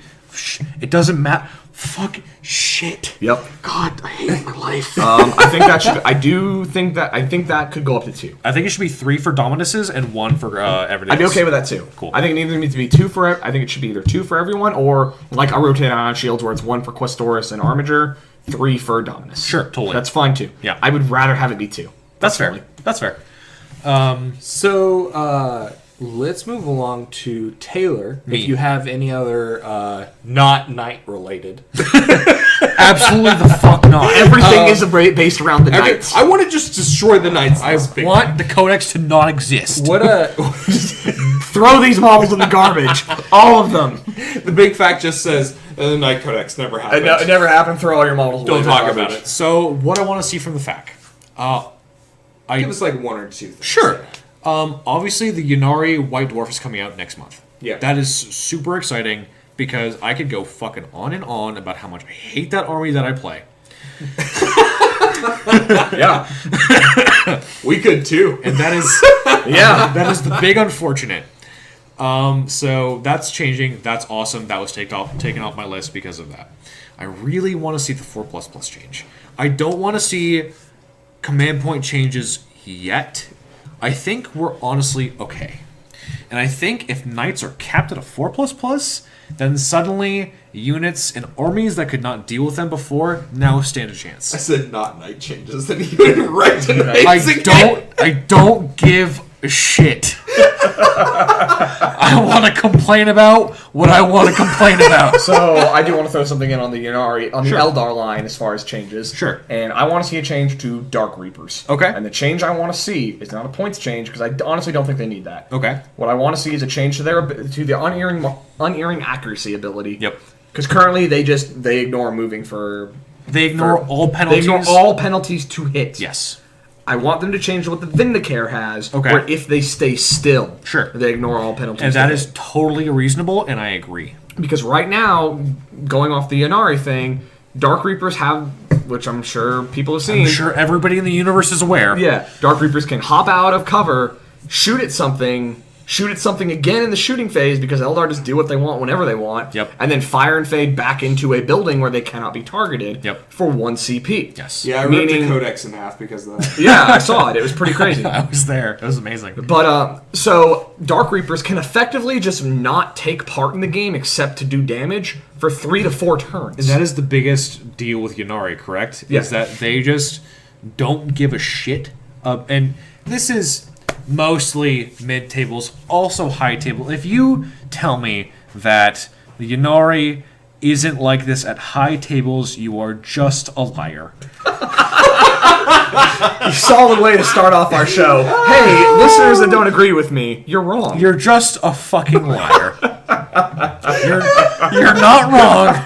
You're just lying to me. This would be the point that the bartender at the Dark Imperium dive bar would cut him the fuck off. I have drank all of my alcohol I bought for the night. Okay, hold up. Gonna make a solid pause there. I bought it for you, I paid you back. and you're a lightweight, I so don't it's wanna- 6 fucking angry I orchards. don't want to hear shit. I don't want to hear fucking nothing, alright? Dark Imperium dive bar is not affiliated with Angry Orchard. My dog can drink more than you. I'm not your dog, I'm drunk. Obviously. Continue about Yunari. I fucking forgot. Okay, I got it back. So, they just don't participate in the game with you. Yes, they don't. They just do whatever they want, and I don't give a shit about how mechanically... What's up? You know what it is? What's up? Storm lists and Magic. Storm decks. I don't understand That's that what reference. Yunari is. I understand that reference, and Anyone who's played Magic the Gathering, Storm is basically where you keep chaining through your deck, drawing cards and playing cards, and then you eventually play one card that deals an amount of damage for the amount of cards you just drew. Or cast. That's what Yunari is. That's totally Because it's fair. literally just over there playing with yourself, just jerking off, just playing with yourself over on the other side of the board. Hey, while you watch your opponent watch you. Hey, so my Dark Reapers are going to shoot twice, then they're going to leave. You can't shoot at them. Yeah. My Shining Spears are going to move 44 inches across the table, kill whatever the fuck they want because they're Shining Spears. And then move 22 inches back into cover. And then just leave. Yeah. That is... Fuck you. Yunari is the sole reason I bought basilisks. Yeah, that's fair. They're the sole reason. I want to shoot at those And fucking even that's Dark not Reapers. enough. Nope. Because we played that game. Oh, Where did I man. shoot at those? I shot at 3 Dark Reapers? You shot at 3 Dark Reapers, you killed 1, and then you shot all of your mortars at the Dark Reapers, and it was something like 44 total shots. I put 36 total wounds into the Dark Reapers. Yes. You had to make 36 saves. I made 33. And then you made 3 all the way 6-ups. Yeah. Which Yes. I understand Yes, I is did. sheer luck. I get that. Total luck. But the fact that it took all of my indirect fire to do nothing to these models. Unbelievably frustrating. Yes. And that's just the quintessential Ynnari. I don't want to say elves. That is are, Ynnari. Elves more are than pretty frustrating. But Ynnari, in particular, is just like, I'm going to do whatever I want when I want in to. this phase. Yeah. And you can't really stop me. Yeah. So Taylor, let me ask you this: What's up? Are there any changes that you would like to see to make Imperium more valid outside of Knights? Yes. Movement options. Movement options. Movement options is the fucking biggest thing in the world. Sounds solid. Because my Marine units... I mean, as we talked about before, one of the strongest part of Eldar is Is their ability their to speed. cap objectives. you get their to speed. you get to move across the entire board. Fucking Void Raven Bomber has the potential to go 83 inches in one turn. When I'm playing Eldar, all of my units can participate in everything that is going on the board if I precision correctly. That is absolutely not the truth at all with Imperium at all. Yeah. No. You always have units that stand behind and just hold an objective. I They don't always do feel anything. locked down. I desperately want movement options for Imperium across every codex. That is the most frustrating thing when trying to play that super faction. Is I feel locked. Yeah. And even when I'm playing Deathwatch, who have, in my opinion, the most movement options across the Imperium, because I can teleport guys down, I can teleport them back into my movement, I can move them across the board in weird ways. They're super fun, they're super neat. They don't come even a hair's breadth close to how unbelievably maneuverable elves are. Yeah. And I would agree, mostly because I tried out playing pure Ravenwing Right. and Dark Angels. All bikes. They're supposed to be all bikes and all movement, and while they can be very, very speedy, majority of the time they can't do anything after they've sped forward, or they die literally immediately. When we played that matchup, and I was my elves, my fast elves, and you were that list, I outmaneuvered you. Yep. I did whatever I wanted to do. Yep. And I shot you in any case. I just did whatever I wanted to do. Yep. And that is the quintessential problem with not only elves, but mostly Imperium. Because the codexes that are not elves, and in a couple cases, like I think Gene Stealers are fucking so strong. There are a couple codexes, but mostly Imperium are just not... They just don't have enough rules to keep up. Yeah. They just don't have enough things going on. The fact that There's the Dark no- Elder... Sorry. I was just going to add, like, there's no innate -1. There's Sure. no innate can move and fire your weapon. Right. Advance and fire. The fact that the Dark Eldar Elite section has more special rules than almost the entire Space Marine Codex. Have you looked at their grotesque? Yeah. They have... The thing that makes a lot of these other armies, I would say good, is that their units do special things. Right. Space Marines, I'm going to use Space Marines as my big example, because I think they're everything that's... I think the core Space Marine book is almost everything that is wrong with Imperium. You are at heart a Space Marine player. I am. I've started playing Dark Eldar. They're my first army. I love them. But Black Templar are always my favorite, and by that extension, Space Marines are my favorite. Sure. I think Space Marines currently are everything that is wrong with Imperium in that they don't have special rules for the most part. Right. They have slow movement. They don't have a lot of ways to get around that. Yep. And the things that they do have to get around that either don't have ways to survive very well, Yep, such exactly. as bikes and assault marines, or they can go anywhere they want once, like Terminators. sure, They can exactly. deep strike once. They are not. So, Elves' whole thing is glass cannon. What the fuck? What the fuck in that codex makes you think that they are a glass cannon? No, a Dark Eldar, a Raider. They are a cannon made of rocks. A Dark Eldar Psychic Raider, rocks. Psychic rocks. A Dark Eldar Raider and a Venom, I would say, are more survivable than a Rhino. They are mathematically more survivable. So if he's to his core a Space Marine, to my core, am I a demon? Probably, in yeah. my Probably. in my opinion, you are a Tzeentch demon player. I'm a fucking That's not demon. how you say that. Tzeentch demon. You're the big. Actually, you know what? You can't read. It's fine. Excuse me. You know what? He's a Tzeentch Damon Diamond Player. Okay. Yeah. I'm glad we got the accent right. We got it. We got there. Yeah, we're there. Well, we're there. Rumors be rumors, and whatever we wish can come about. What do you want to see?